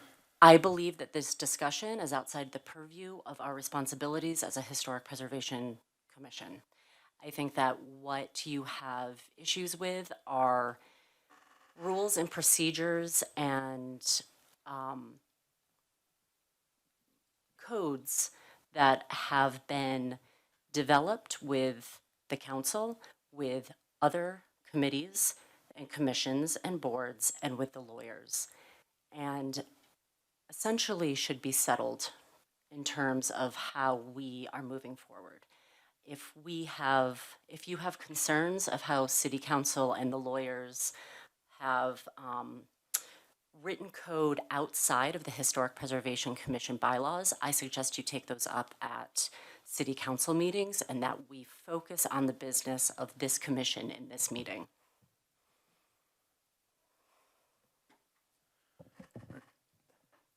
City Attorney, you want to just give us hopefully a summary of why we need to have this section referenced in here? I feel like it would be a big, open question to not have that resolved there. From our perspective, Mr. Chairman, and when I say our, I mean the city attorney's office, this is just another step as part of the administrative review process. So in general, Historic Preservation Commission is the decision maker on those 3 applications identified. The appellant and the certain persons agreed that it's fine by our code. I don't have it pulled up in front of me, can appeal to city council at that point. The city council decision, acting as the city, makes the final decision on that appeal process, and then if someone wants to challenge it, it goes to a court of competent jurisdiction, which is normally a Colorado Supreme Court Rule 106 action filed in the district court. That's the process we file just to establish the administrative record. And so the city attorney's office position is that in those 3 applications where HPC is the decision maker, it's a quasi-judicial matter, it can be appealed to city council and then can go to the court system if they disagree with it. We feel that that city council step is an important step just to establish the final administrative record. So personally, I am in favor if we have a lack of clarity in how that process is supposed to go or what that, a lack of clarity about what that process is, we ought to fix that, right? We ought to add something to make sure that it's clear beyond any question that that's the process. But beyond that, I'm not sure I'm super interested in with all due respect, a lengthy conversation about that legal determination because I really don't have any idea about. I mean, I'm not an attorney at all. I have no basis in that discussion, so I have to rely on the attorneys to explain the process. And Mr. Chairman, if I may, just one additional point. I do believe the commissioners have brought up an excellent point of noting that in our land development code, we specifically identify planning and zoning as a quasi-judicial decision-making body. And it does appear that's an oversight in 256.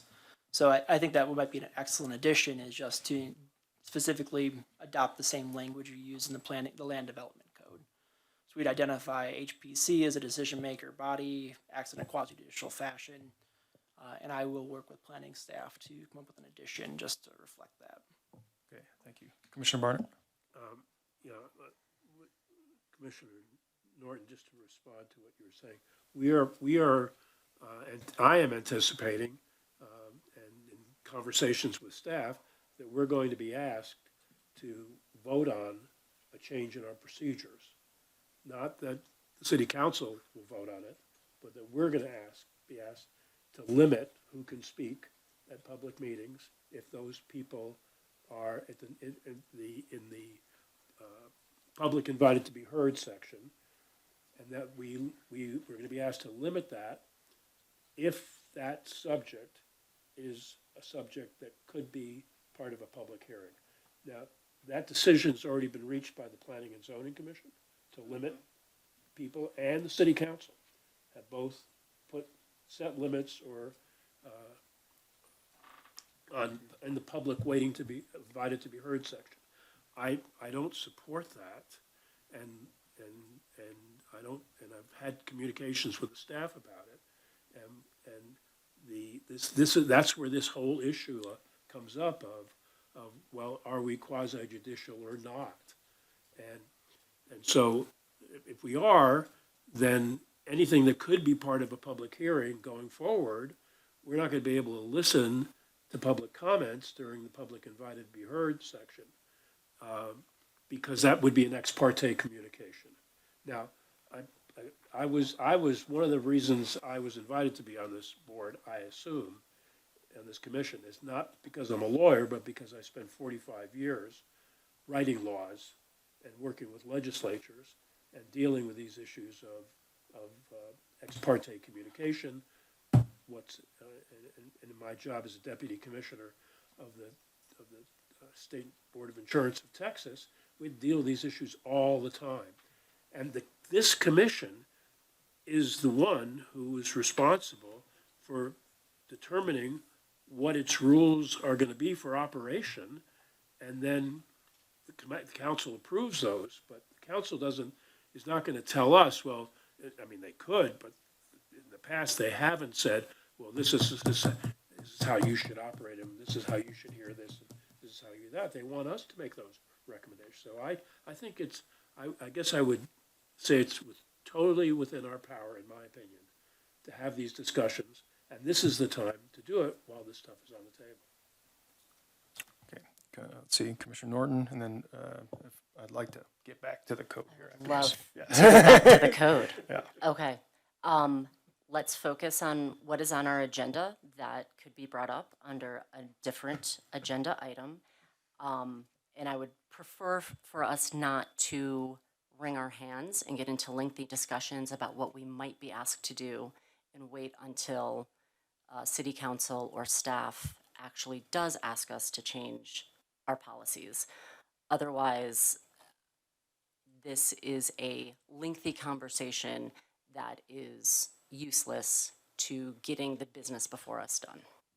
So I would really prefer that we focus on these 64 pages of amendments that we've been asking staff and that they have kindly done, and get this done, and then hopefully maybe we can all make it home for dinner before dark. With that in mind, let's get back to 256220, which is the maintenance requirements, and only a paragraph or two left.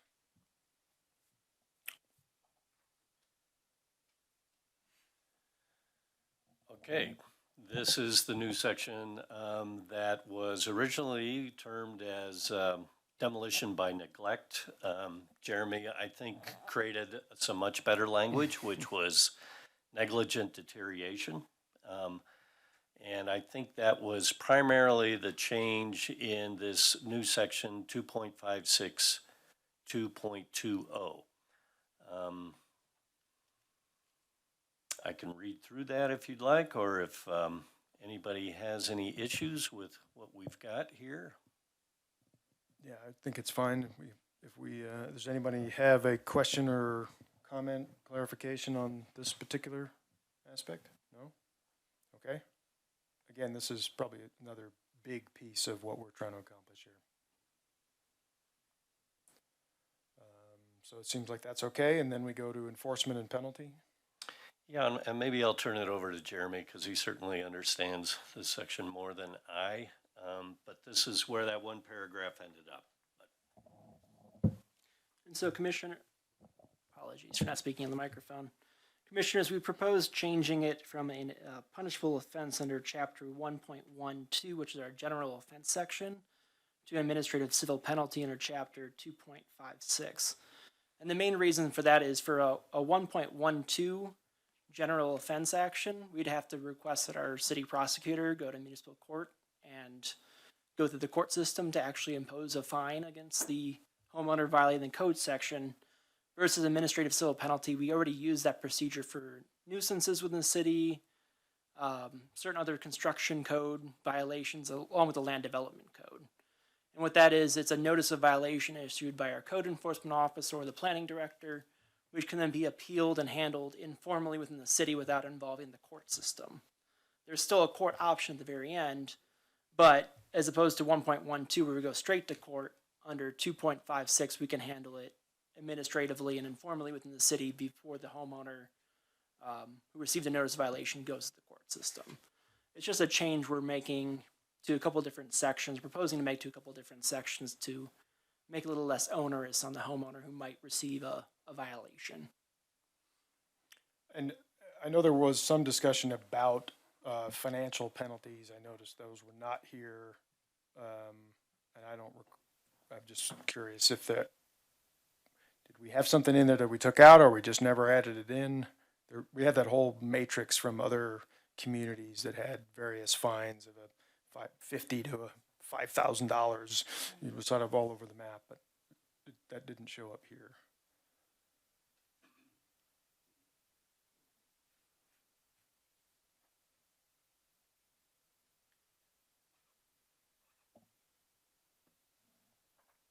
So under the general penalty, which is 1.12, the fine is up to $500 determined by the court. But instead our proposal is to go with the administrative civil penalty, which is under 297. I think I've been saying 2.94. Apologies if I said that. Under 2.97, the civil penalty for the first offense is $100, second offense is $200, third is $500. And for second and third offenses, those are within 12 consecutive months. So under... That's in a general section of the... Correct. That's our general administrative civil penalty. So the standard we're proposing to adopt versus the 1.12, which says the judge will define it up to $500. Here we're making it $100 for the first offense, then $200, then $500. And again, that's handled administratively first. And so if someone comes forward and says, hey, I wasn't intentionally neglecting my maintenance, city staff can handle that informally without involving the court system first. So the meat of the true penalty from the preservation standpoint is the moratorium on the permits. That's... The only thing I would add is second offense is if they don't do anything. So it's, it can be a cumulative fee, much greater than $500. But you're right. I mean, the other thing we added was no permits for a period of time. Right. It's coming up. Okay. Commissioner Fenster. Yes, I'm looking at subparagraph 2. I confess I don't understand it. It says will result, not may result. Yeah, 2. C2. 230 C2. Will result, not may result, but will result in a 2-year moratorium. Sure you want to do that? On all building permits for the structure. All building permits for the structure. There's no discretion allowed in there for either side. And where we're dealing with historic preservation, a 2-year moratorium may, under some circumstances, be contrary to everybody's interests. 2-year moratorium means 2-year moratorium. Well, this is for moving or demolishing a designated structure. But there, It's kind of a serious offense. It's Yes. not just removing a porch. I understand that. I'd certainly be happy to discuss with other commissioners. Commissioner Barnett. I was just looking briefly, but maybe you could tell me this concept of will result. It's not a legal term that I'm really familiar with.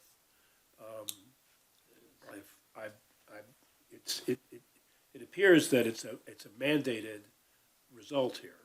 So usually you say something shall occur, like a one-year moratorium on all building permits for subject property shall occur if alterations to the designated property are taken without an approved certificate. I mean, shall is the usual term of art that I'm familiar with.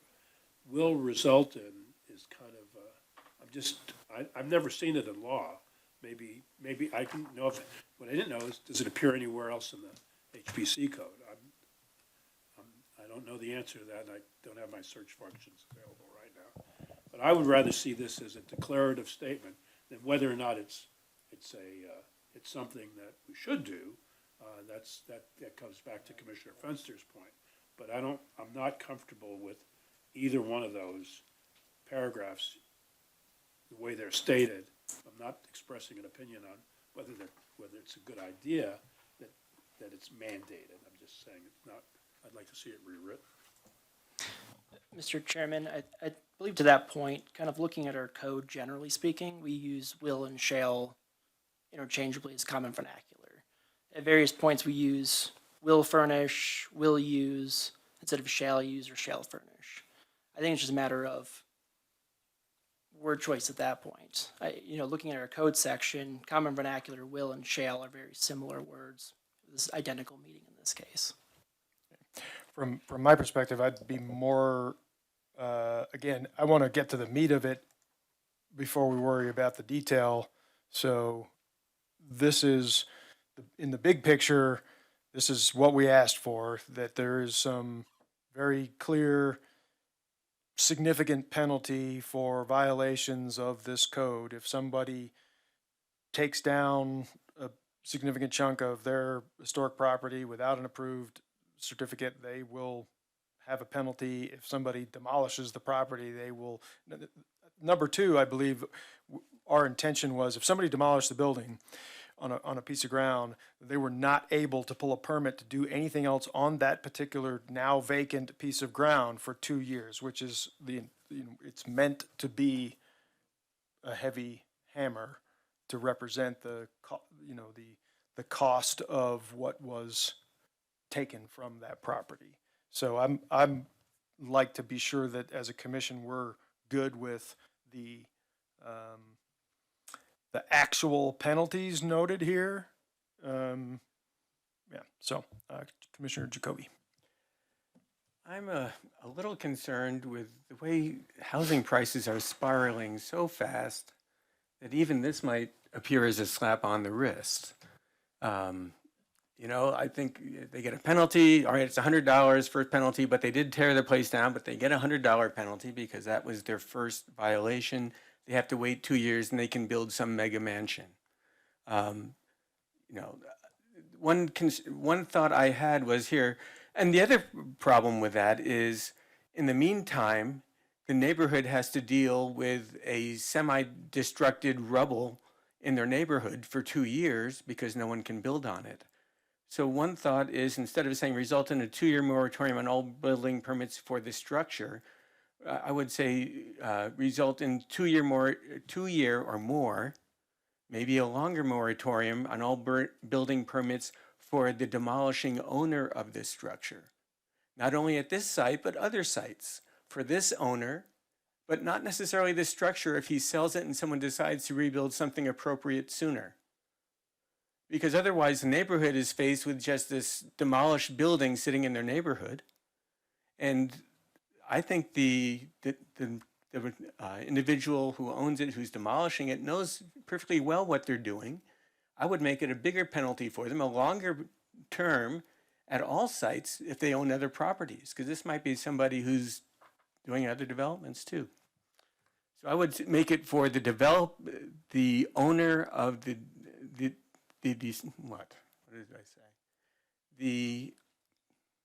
owner of the structure who caused the demolishment of the structure, or something similar, rather than the structure itself. And I would make it longer, because I think the way housing prices are going, this might not be enough of a deterrent. You want to respond to whether is that something that's even plausible? I mean, is that legal? I'm not a lawyer, I don't know how that would fly.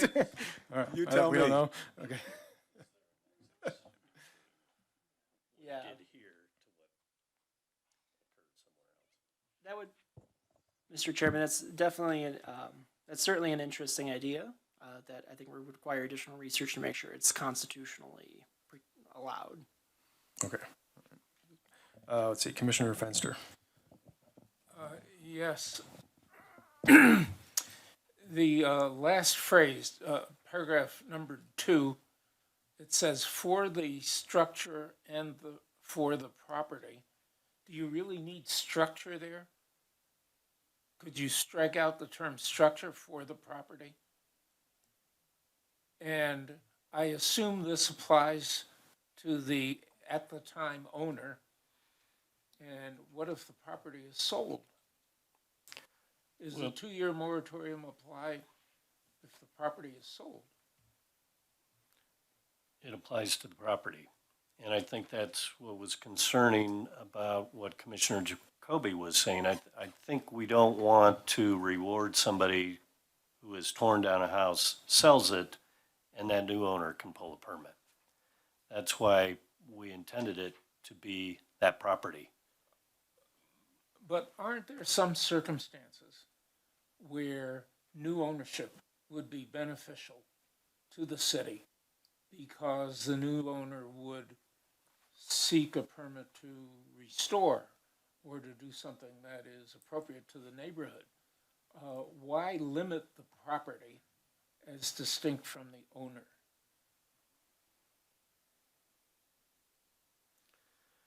I guess that's the first part of the question is, I don't know that we can follow the owner to another piece of property and put the penalty on that property. No, but my point is, forget about the owner, he's gone. So We're it- talking about the property. What if a new owner comes along and wants to do something which we all agree is very beneficial for the property? The limitation that is put on here is a limitation on the property. Right. And what you really mean, I think, is to limit the owner, not the property. So if the owner goes away, then there is no violation on the property, is what you're saying. We should look at the property anew. I can understand the perspective, but I think the point of this is to make the penalty harsh enough that it would be a deterrent. I understand that if that were to happen, then there may be, I just think that's a pretty far what if down the line. We're really trying to say, don't do this because you will handcuff yourself. You're then looking at the only way out would be to sell to someone who'd be willing to take on that burden and do something with it. I mean, that's a very narrow band, I would think. I'm Okay. not sure. Let's see, Commissioner Jacoby.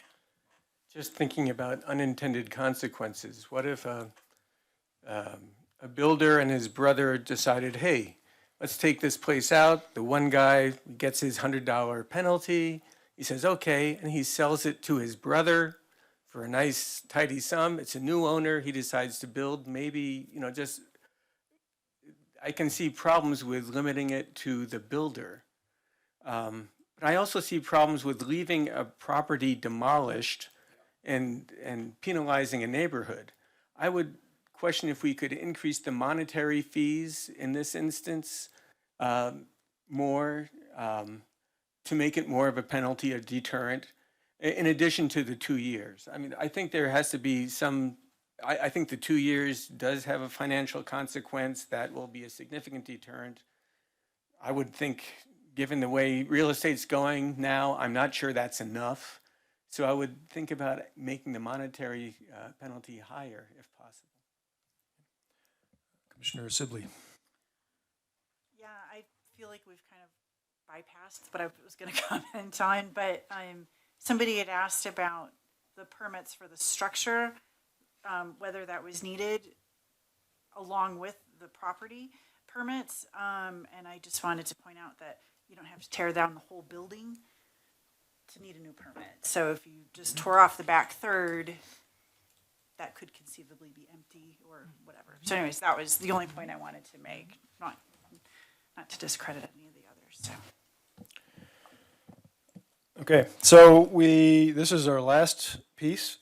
It'd be really nice to, if we could, get to some consensus about what, let's maybe parse this out. We have alterations to a property without a certificate, and if that happens, there's a 1-year moratorium on the permits on the property. Is that still, do we have consensus or not consensus on that particular point? Just that one, if there's a violation regarding alterations. Just at some point, we need to give staff direction. Okay, Commissioner Jacoby. This is alterations and not demolitions, I take it. If you have a designated property, you're the owner, and you decide, fine, the HPC doesn't like this, I'm gonna make the alteration anyway, then they don't get a building permit for another year, but they've made their alteration. They might not want any other changes on their home. Maybe that should be included in whatever section that was for fines, progressive fines of some form. Commissioner Fenster. I want to suggest that we reconsider the phrase "will result in a 2-year moratorium on all building permits for the structure and the property," because that phrase, set of phrases, pair of phrases, doesn't identify an owner. It identifies the property. And I don't think we have all thought through all of the consequences of putting a 2-year moratorium on both the structure and the property. And I think that needs some further thought. To go back to this, I mean, a lot of this was based on that survey that I think Brian did way back of the 10 different communities in the area and their associated penalties and fees. You recall what I'm talking about? I do. Okay. I don't think this was a part of that.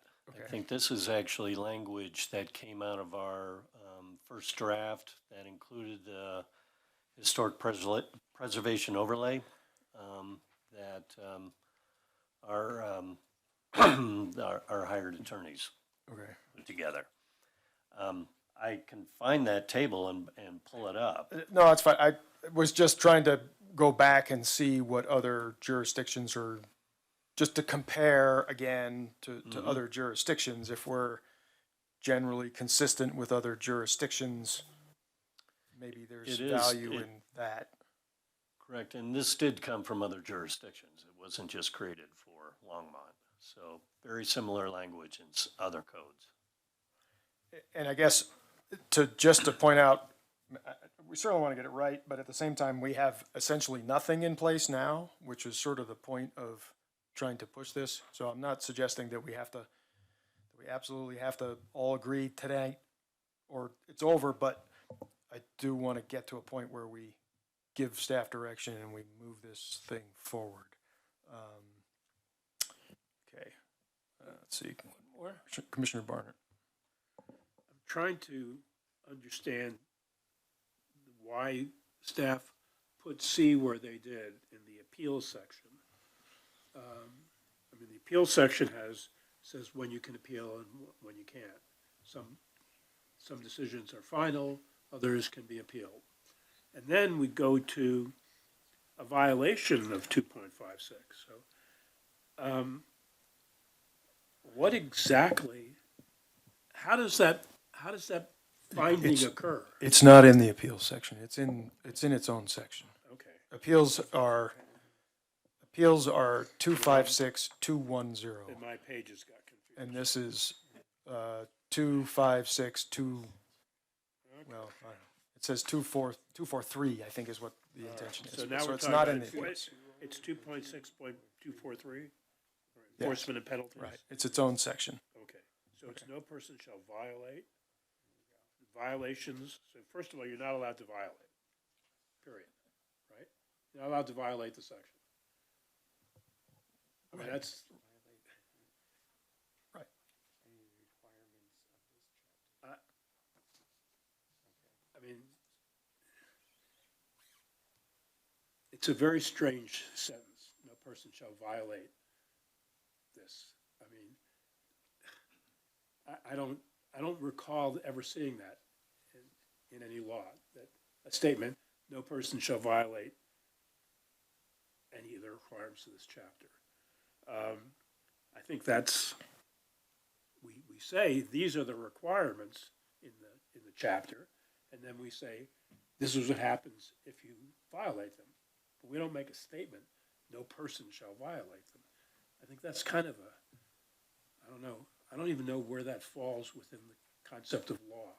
Okay, that's number one. Number two, okay, I understand this is what said, this is a violation, and this is what happens when you violate. And then, the next thing, if a person is found to have violated, I don't know how that finding occurs. Maybe I've missed something, but who finds that? Does HPC find that? Does City Council find that? Does the court determine that? Somebody goes into court and says, hey, Your Honor, this person violated, I want you to find that this person violated that. Is that adequate, or is the court going to say, well, no, you have to first seek out your administrative remedies to do that? Well, if so, what are the administrative remedies that were going to result in a finding that additional penalty shall apply? And So then, and then I come back to what I said, if we're going to do this, then I'd like it to be declarative as opposed to contractually stated, which is, will result in, I did a little bit of research, occurs in contracts where there's cause and effect, where if you violate the contract, this will result in the following penalties. If you violate the law, this will result in so it's the only place will result appears in HPC is under certificates of hardship. There's no other section that I found in a search of the code that appears, the words will result appear in HPC code, how it appears somewhere else. So those are the two things I'd like to see A, eliminated, and I'd like to see C, rewritten so that it's clear how the finding occurs and that it be made in a declarative manner as opposed to a contractual manner. Okay, City Attorney, can you respond to that, please? Thank you, Mr. Chairman. Just to address a couple of those points. So the unlawful portion in subsection A is actually a quote, is nearly identical from our land development code. So under section 1509-030, titled violations, the paragraph starts off, is unlawful for any person to violate any provision of this development code. So that's where that section came from. It's just consistency with the rest of our code sections. I know in our nuisances section, under section 904, we also use similar language saying it's unlawful to violate any provision of 9.04 of our code. Full stop. And concerning the second point of what it means to violate any provision of chapter 2.56, our interpretation, again, meaning the city attorney's office, is that means violations, looking at B, shall be an administrative civil penalty. So the administrative civil penalty determines whether or not a violation has occurred. So if through the administrative civil penalty process we determine a violation occurs, in addition to what's in 2.97, C also applies, is how we're interpreting it. Okay, thank you. So I guess I want to come back again to this. What I would like to get out of this, if anyone has another thought about specifically the penalties for 1 and 2 and what we ought to, I guess I would like to not spend too much more time on language and be specific to content. So content, alterations, and what those penalties ought to be. Are we satisfied with what's noted here in terms of the moratorium? We've got some comments. Otherwise, are there any other thoughts about content specific to the penalties regarding these violations? Commissioner Fenster. Well, I was going to address the head note. There's nothing in this subsection about enforcement. So the use of the term enforcement in the head note, probably not appropriate. It is my view, based on my experience, having nothing to do with architecture, but 60 years of practicing law, that this subsection needs to be rewritten. Subsection A is unnecessary.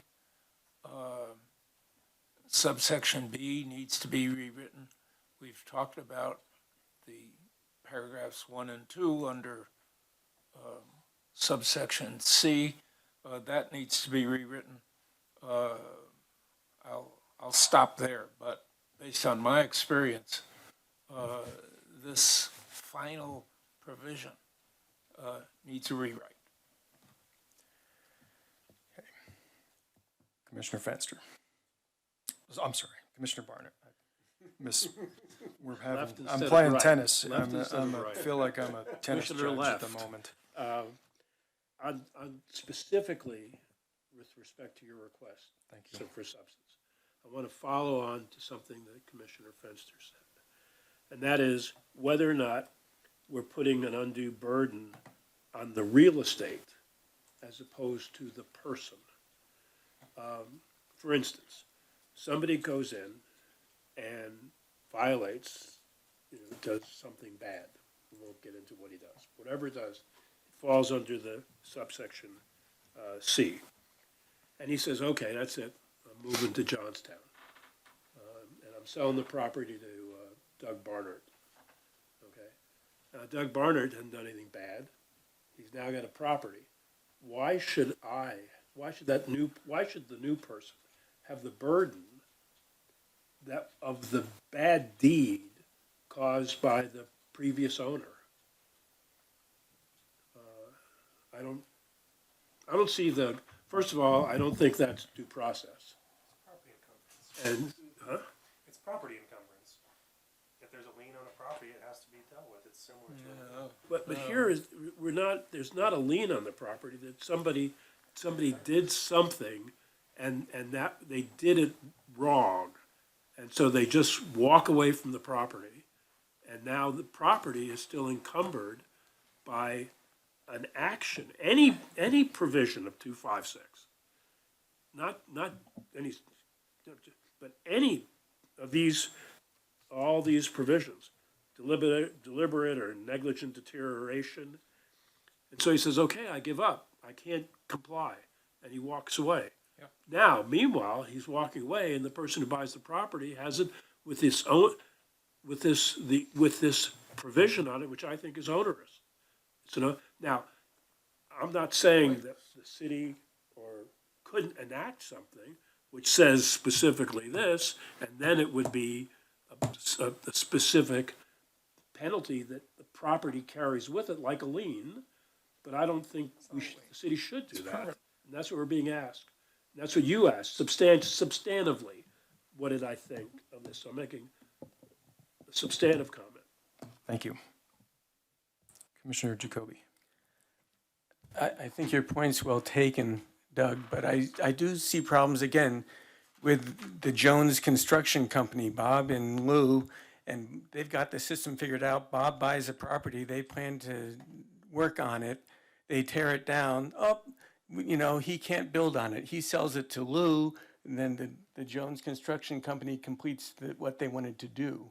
It'd be very difficult legally, I think, to enforce that on individuals. Maybe it's not going to be so obvious that they're in the same company, but you could get around that, I think.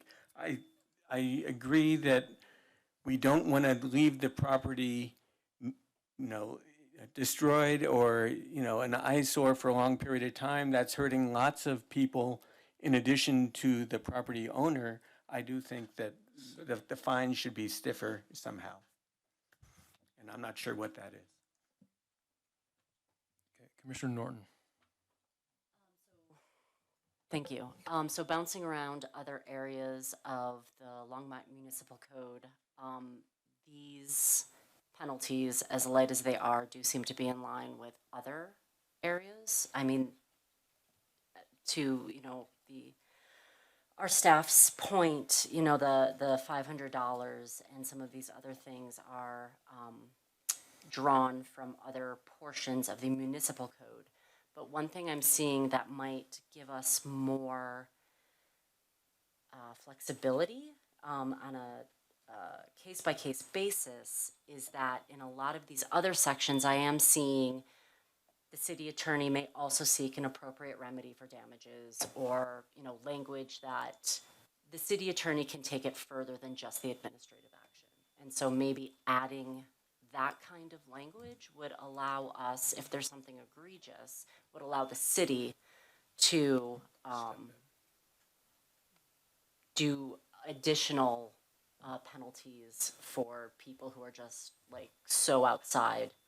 I don't know, they bulldozed the Callahan house to put up a Voodoo Donuts. I don't know. Would that help us kind of navigate this want for a greater penalty, but also having issues with, what that actually looks like legally, constitutionally, equitably? Thank you. Commissioner Barnett, did you have more comment? Yes. The first, Commissioner Jacoby's comment, I think that's a valid concern, but I think it's addressed in the code because even if my suggestion that we cure this problem of something on the property, which then the new owner would have to be responsible for, have to deal with this 2-year moratorium or 1-year moratorium.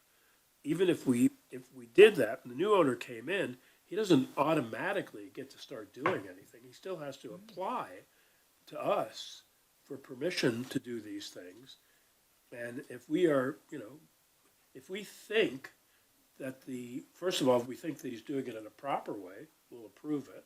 If we think we're doing it in an improper way, we'll disapprove. And if he goes ahead and does it again, if Company B, who is a friend of Company A, does that, then once again, they're going to be subject to enforcement by the various methods of enforcement. With respect to Commissioner Norton's comment, I think D accomplishes what you were talking about, because it says that the city can pretty much do anything that it wants to in order to injunctive, appropriate, equitable relief through any court, whatever. It can slap the hammer down pretty heavily if the city wants to do that. Okay, yeah, thank you. That's a good point on D. So let me ask a question of staff, not sure who. With respect to these moratoriums, I guess maybe even more particularly, well, either of them. Is there a way to cleanly clarify, let's just say an example of somebody does tear something down, the neighborhood's got a demolished house, the property owner sells, somebody's actually willing to buy the property, and they come in with a plan to say, look, I know this happened, this is a tragedy, I'm trying to fix it. I have a plan to rebuild the old house, right? And I want to absolutely reconstruct in a historic manner the damaged property. But now I got a 2-year moratorium. Is there a way to get that waived? So is there a process to handle that under that circumstance? Or if not, is there a way to tweak the language that's in here to keep that door open for a possibility similar to it?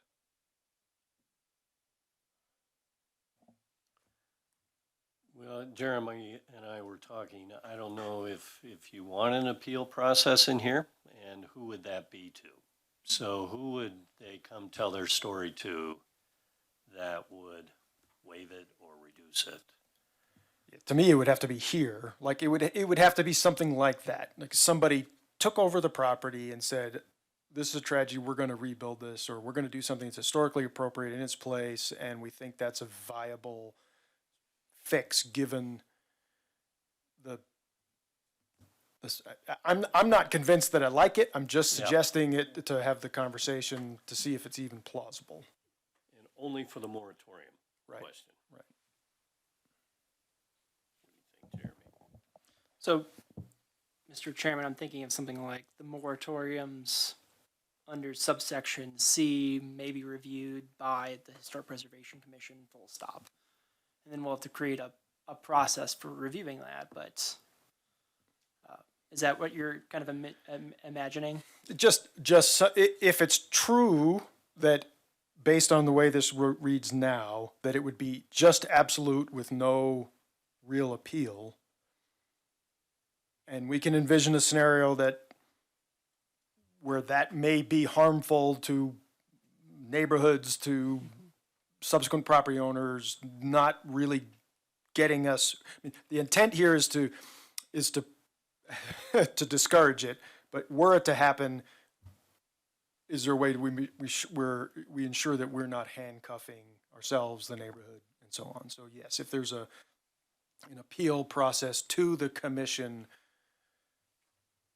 maybe that's enough of an opening to satisfy those concerns while still making it onerous enough to discourage it in the first place. Commissioner Fenster. My suggestion is that we get rid of the moratorium. There is no useful purpose that is served by a moratorium embedded in this particular language. None at all. It's not going to save anybody any time. It's going to potentially protract time. It's not going to cure any problem. It accomplishes absolutely nothing. I disagree, but Yeah. it does affect the value of the property. Down. Right. Right, which is the point. I would Which is the disagree owner. wholeheartedly. I think the whole point of the moratorium is to make it so that you wouldn't, we don't have any, otherwise if we don't have the moratorium in here, then our penalty for demolishing a historic property is $100. That's not what our goal has been from the beginning. So, yeah, I respectfully don't, yeah. I couldn't support that. It would be, okay. So what I'd like to do, I think, I'm going to give the floor to Commissioner Barnard here in a second. And then, given the sort of spinning that we're doing, I'd like to just close this out with some direction to staff to consider. Obviously, we spent a lot of time on this. I think everything else is fairly clear, coming back with some possible changes next time around to this section in particular that addresses some of these concerns and perhaps tightens up some language. Commissioner Barnett. Yeah. So I just was curious whether or not the other city codes that you looked at used the concept of a moratorium. This is not a unique approach. I can't tell you what cities we looked at, because that was done by outside counsel. So there's no documents of any kind that we could look at, or? We could probably find it. in Yeah, the other reason city I asked codes. is that I just did a search of the Longmont City Code, and there's only, moratorium's only used for, in one case, in the medical and recreational marijuana provisions that, you know, they had a moratorium on certain things for a certain amount of time. But it's not used the word doesn't come up in the city code at all. So we'd be really breaking new ground by establishing penalties like this. Now, is $100 fine appropriate? I don't think so. I think we could establish some kind of a penalty which would be much more severe, a money penalty of some type. And I think I could be supportive of something like that. And I don't care how big the number is. You know, the whole idea is for it to be dispositive, in that it stops people from doing bad things. Yeah. So I think the language on the moratorium is coming from other historic preservation ordinances from other communities. So that's where I believe that's where that's coming. Okay, but again, in light of the time we're spending on this, unless anyone on the commission has an objection, what I would like to do is to give staff the direction to make the minor changes that we've made up until this point, to have another look at this particular section with the feedback that we've been given, and come back for hopefully one more revision next month that we can talk about, and hopefully get some firm direction that we can then move to council. Is there anything else from staff's perspective that you need from us at this point? Is that an adequate amount of direction, as best as we can? Well, I'm a little unclear on this last section. Okay. But Jeremy is shaking his head yes. So I don't want to rewrite the complete thing and still have us spinning around, because we want more penalties, less penalties. There's some distance amongst you. That's, yes, yes, you are correct. I think it is my goal to put this to a vote of the commission. I think it's too muddy right now. So we need to come one more pass. Next month, I'd like to have this close enough that if we tweak one thing or another, like we did with the upper sections, fine, and we can make a vote to send it on to council Okay. next month. Yeah, I think we're crystal clear up until this. Correct. So if we just spend time on this last paragraph, it would be worthwhile. And perhaps it would be worth a little research back into some history of how we got here, just to have some markers of, again, if this particular language is used in Boulder County or Boulder or wherever, We can 3 do or that. 4 local communities, then that may give commissioners a better sense of what we're doing and why. All right, thank you. With that, I will close this portion of the agenda. I appreciate everyone's comments and patience. The next thing we have on the agenda is a discussion of quasi judicial decisions and commission bylaws. Now, I feel like we covered that. I'm not sure I want to take that horse out and beat it again. So I'm gonna move that we, unless there's anything, let me ask this. City Attorney, do you have any specific ground you would like to cover regarding that? Because I imagine that's partially why you're here. Mr. Chairman, my suggestion was going to be that the commission entertain a motion to postpone this item to next month's agenda, and staff and the city attorney's office can come forward with specific language for the commission to consider, as opposed to broad conceptual ideas at this point. That sounds perfect. I so move. A series of seconds. Maria, write anybody who you want on there. Okay, fair enough. We have a motion and a second, so, yes, we have discussion here. I would ask that when that comes back to us, that if the city attorney has an opinion on something, that we see it in writing. That's fair, and I think that's what the city attorney is suggesting, that we're coming back with some clarification language. Or- What I heard was that the city attorney's gonna come back with a recommendation. But what I wanna see is, what the basis of that recommendation is his opinion, then I wanna see that opinion in writing. Respectfully, Mr. Chairman, under our charter, the city attorney is the legal advisor for the city and its commissions. I would not be comfortable putting a legal opinion in writing, given that these are public hearings, we're not in executive session. And moreover, the city attorney's office is the legal advisor for the commission. I wouldn't want to, the commission is certainly entitled to discuss the language, but I'd feel uncomfortable with the commission questioning legal interpretation as outside its jurisdiction and scope. So noted. Mr. Chairman, I can just say now that if I don't have something, I don't understand what the city attorney just said. Basically, my experience is that if we want something, the city attorney to explain in writing what the basis is for their recommendation, I think we're entitled to that. I think that's why we have the city attorney as our counsel.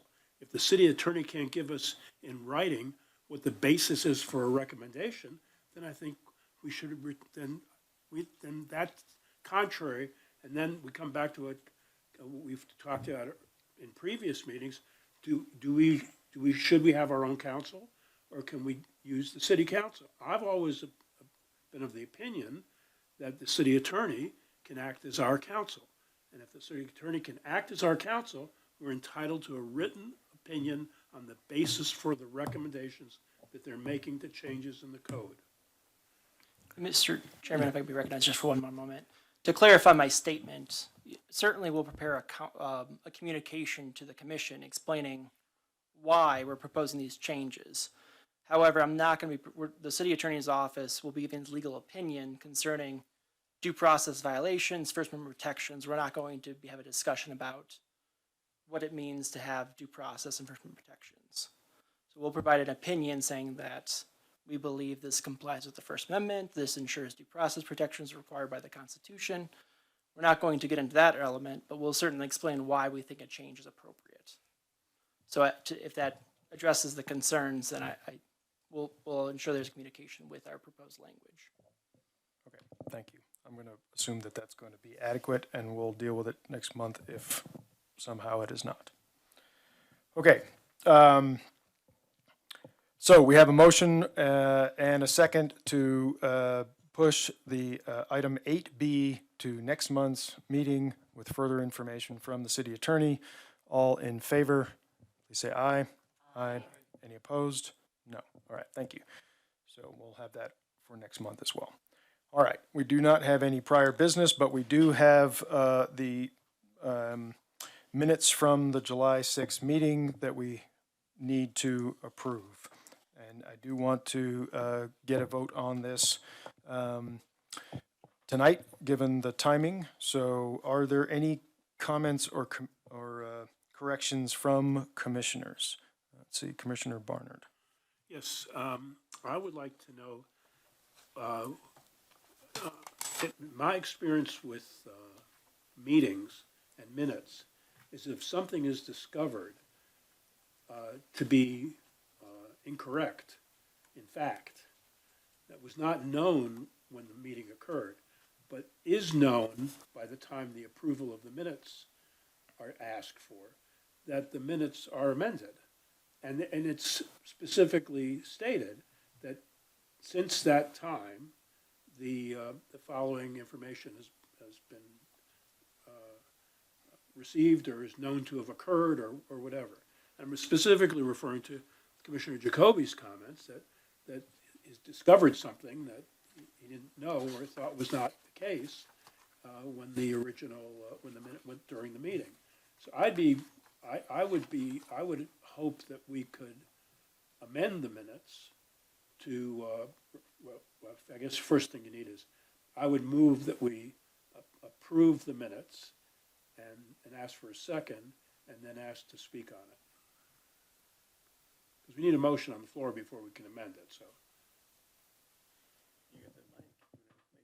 So I would move that we approve the minutes. Okay, we have, all right, we have a motion from Commissioner Barnard and a second from Commissioner Norton on the minutes, and now we'll open it up for discussion. Okay, so I would move that the minutes be amended, and I'd ask Commissioner Jacoby to state what I've been saying in clearer language, that something, to state that the single pane versus double pane, and figure out the wording of that.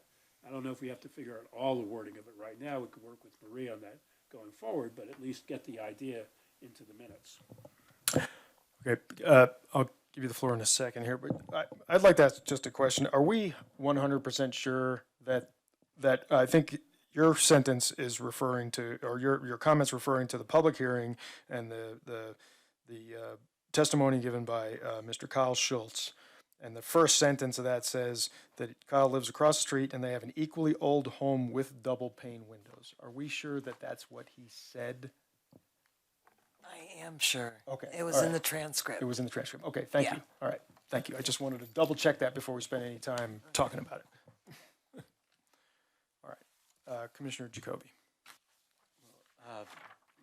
Getting to Mr. Barnard's point, yes, I know that the home that Kyle lives in is historically designated. It's across the street from the applicant's house, which is also designated. He did say that he had double pane windows, which, again, I know the neighborhood pretty well. I was surprised at that, and I went back and looked. And he does have double pane windows in the kitchen addition that was added onto his house. And there are the original single pane windows in the rest of the house. And I think that should be reflected in the minutes, because the way he presented it was that this is not uncommon or a precedent. And I think the precedent stands that we try to maintain the windows and historical windows if they're repairable.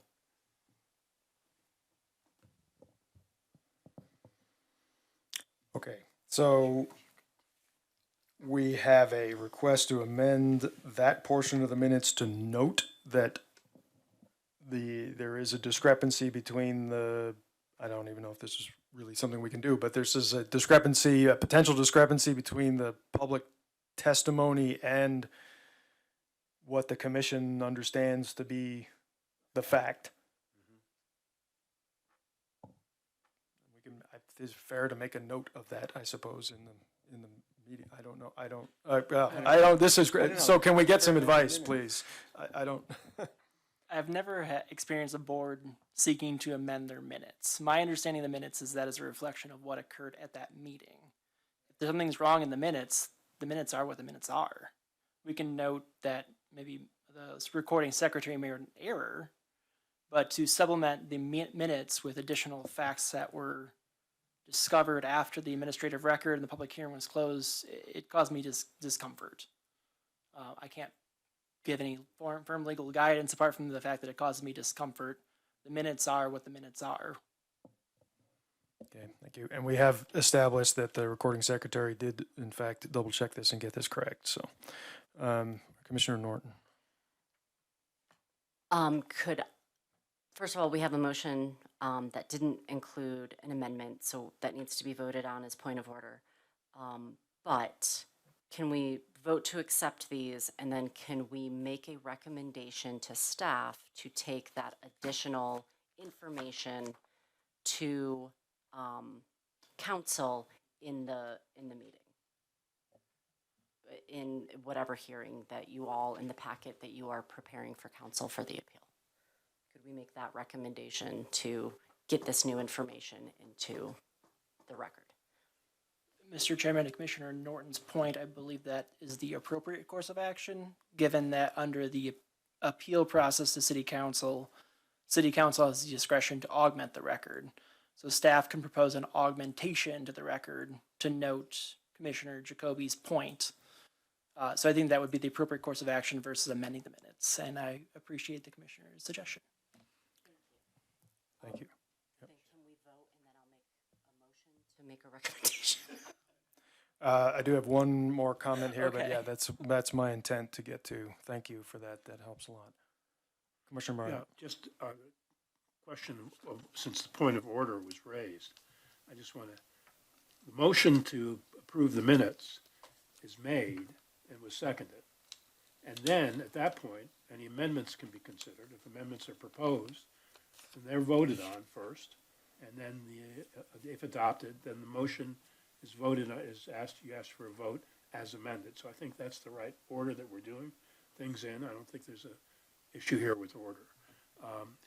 My reason for raising this at all was that at the beginning of the meeting, we were told that nothing could be added to the record, and that it was only going to be that. We couldn't even come and testify, which I'm not sure I agree with, but that's what was said by the city attorney. So if the city attorney is now saying that we could either make an observation that we would ask the city council to consider as part of during their hearing, or something to that effect, that's fine. That's then my motion to amend the minutes that I would make wouldn't be necessary, but I just want to be clear why I was even thinking of amending the minutes to do this. Okay. So we have a motion and a second to approve the minutes. We have no formal amendments at this point. So unless there are any amendments, I would call for a vote on the approval of the minutes. Okay, yeah. Before I vote, I want to know if the city staff is telling us that if we make some comment or observation, that will be included somehow in I think you said augmented comment to the city council. If it isn't, then I want to amend the minutes. So what I heard was that we ought not to amend the minutes, that we ought to, unless there's a correction needed here, then we would approve the minutes, and then I can have it as part of, we have comments from HPC commissioners. You can provide your comments at that time, and that those can be directed to staff with respect to that augmenting the. I appreciate what the city attorney has told us, but I think my experience with minutes is that you can footnote them, you can add information, especially if you know that the minutes are expressing something which is not accurate. And since this is going to be the piece of the record, then if it's not going to be accurate, then I think we should do that. And if that needs a motion to do that, I'm willing to make that motion. But I don't think we need to go through that. If the city attorney can say that they can augment the record by something we might state later, which indicates that the statement wasn't true. And I'm not getting a clear signal that this concept of augmentation is going to be something the city staff is willing to do. And if they're not, then I want to amend the motion. Okay. Staff, can you confirm that comments made directly specific to augmenting the record with regard to last month's hearing can be considered outside of this amendment, outside of the approval of the minutes? Under the appeal process, again, to city council, there can be requests to augment the record with new evidence. And that's at city council's discretion to consider it. So to clarify, if a request to augment with additional evidence is made to city staff, they can request that city council consider it, but we can't ensure that city council will consider it because it's at their discretion. My position, the city attorney's office position, is the administrative record is already closed, so we shouldn't be supplementing the past meeting. If there's additional evidence that we'd like to have city council consider, if Historic Preservation Commission would like to ask that staff augment or make a request to augment with additional evidence to city council, that can be appropriate. So what I'm seeing here is, this is the record, this is what the person said. We're not going to change that because it would be inappropriate. It's not the same thing as I said something and it didn't get recorded correctly and it needs to be corrected. So I am going to call for a vote on the approval of the minutes, and we'll move into the last phase after that. So, all those in favor of approving the, we're going to get the date again, July 6th meeting minutes of the Historic Preservation Commission, please say aye. Aye. Any opposed? None. Okay. The minutes are approved, and we will move into comments from HPC commissioners, and I'm just going to make this easy and go down the line here, just so that this is orderly and I remember who's spoken and who hasn't. So, Commissioner Sibley, do you have anything you'd like to add?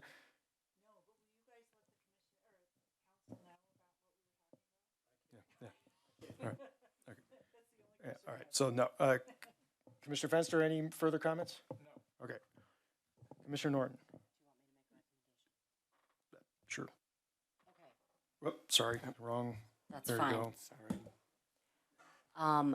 I make a motion that we recommend that staff brings the information that Commissioner Jacoby observed about Mr. Schutz's house at 601 Collier Street to council to augment the appeal file that you are creating.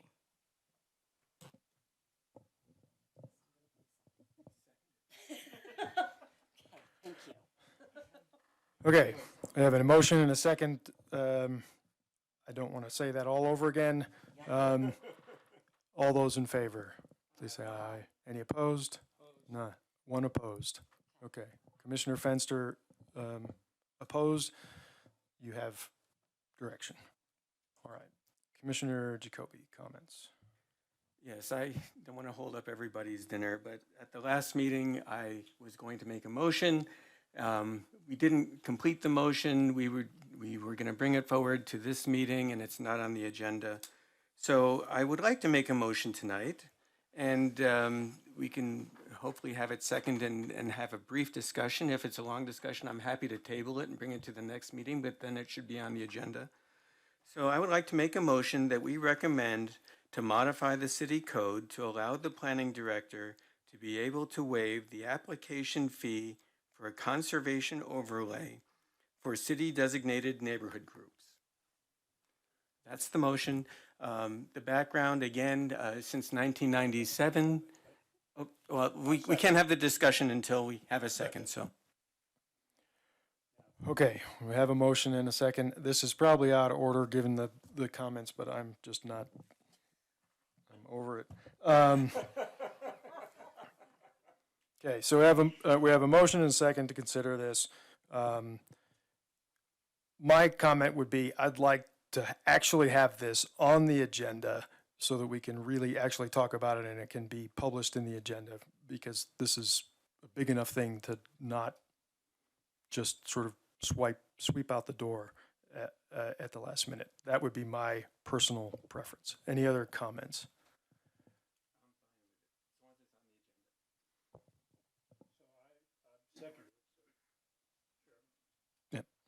I move that this discussion be postponed to the next meeting.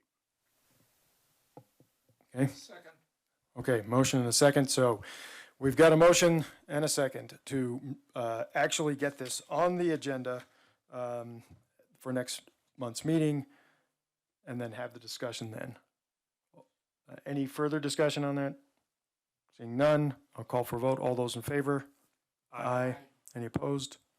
None. Okay, so let's please get that on the, I think that shouldn't be a huge time. Was there direction last month? We did have it, yeah, we did actually, it's actually in the minutes that we have, I suggested that it get put on the agenda. It's in there at the end. Okay. If you read the end of the minutes, yeah, so Commissioner Jacoby made a motion to modify the city code as he just described. It's right at the very end. I suggested we get put on the agenda, and we had a little further discussion about it. But Oh, so I'm it's sorry. on there. let's get it on the agenda next week, next month. Okay, perfect. Thank you. And Commissioner Barr, any further comments? No? Okay, okay. Beat him to it. I move we adjourn. Okay, no, we cannot do that. Oh, we are not there yet. You don't Sorry, that is actually out of order. Okay, seeing no further comments from the HPC commissioners, we have comment from our city council representative. Okay. Now, Commissioner Jacoby. All those in favor? Aye, we are adjourned. Thank you.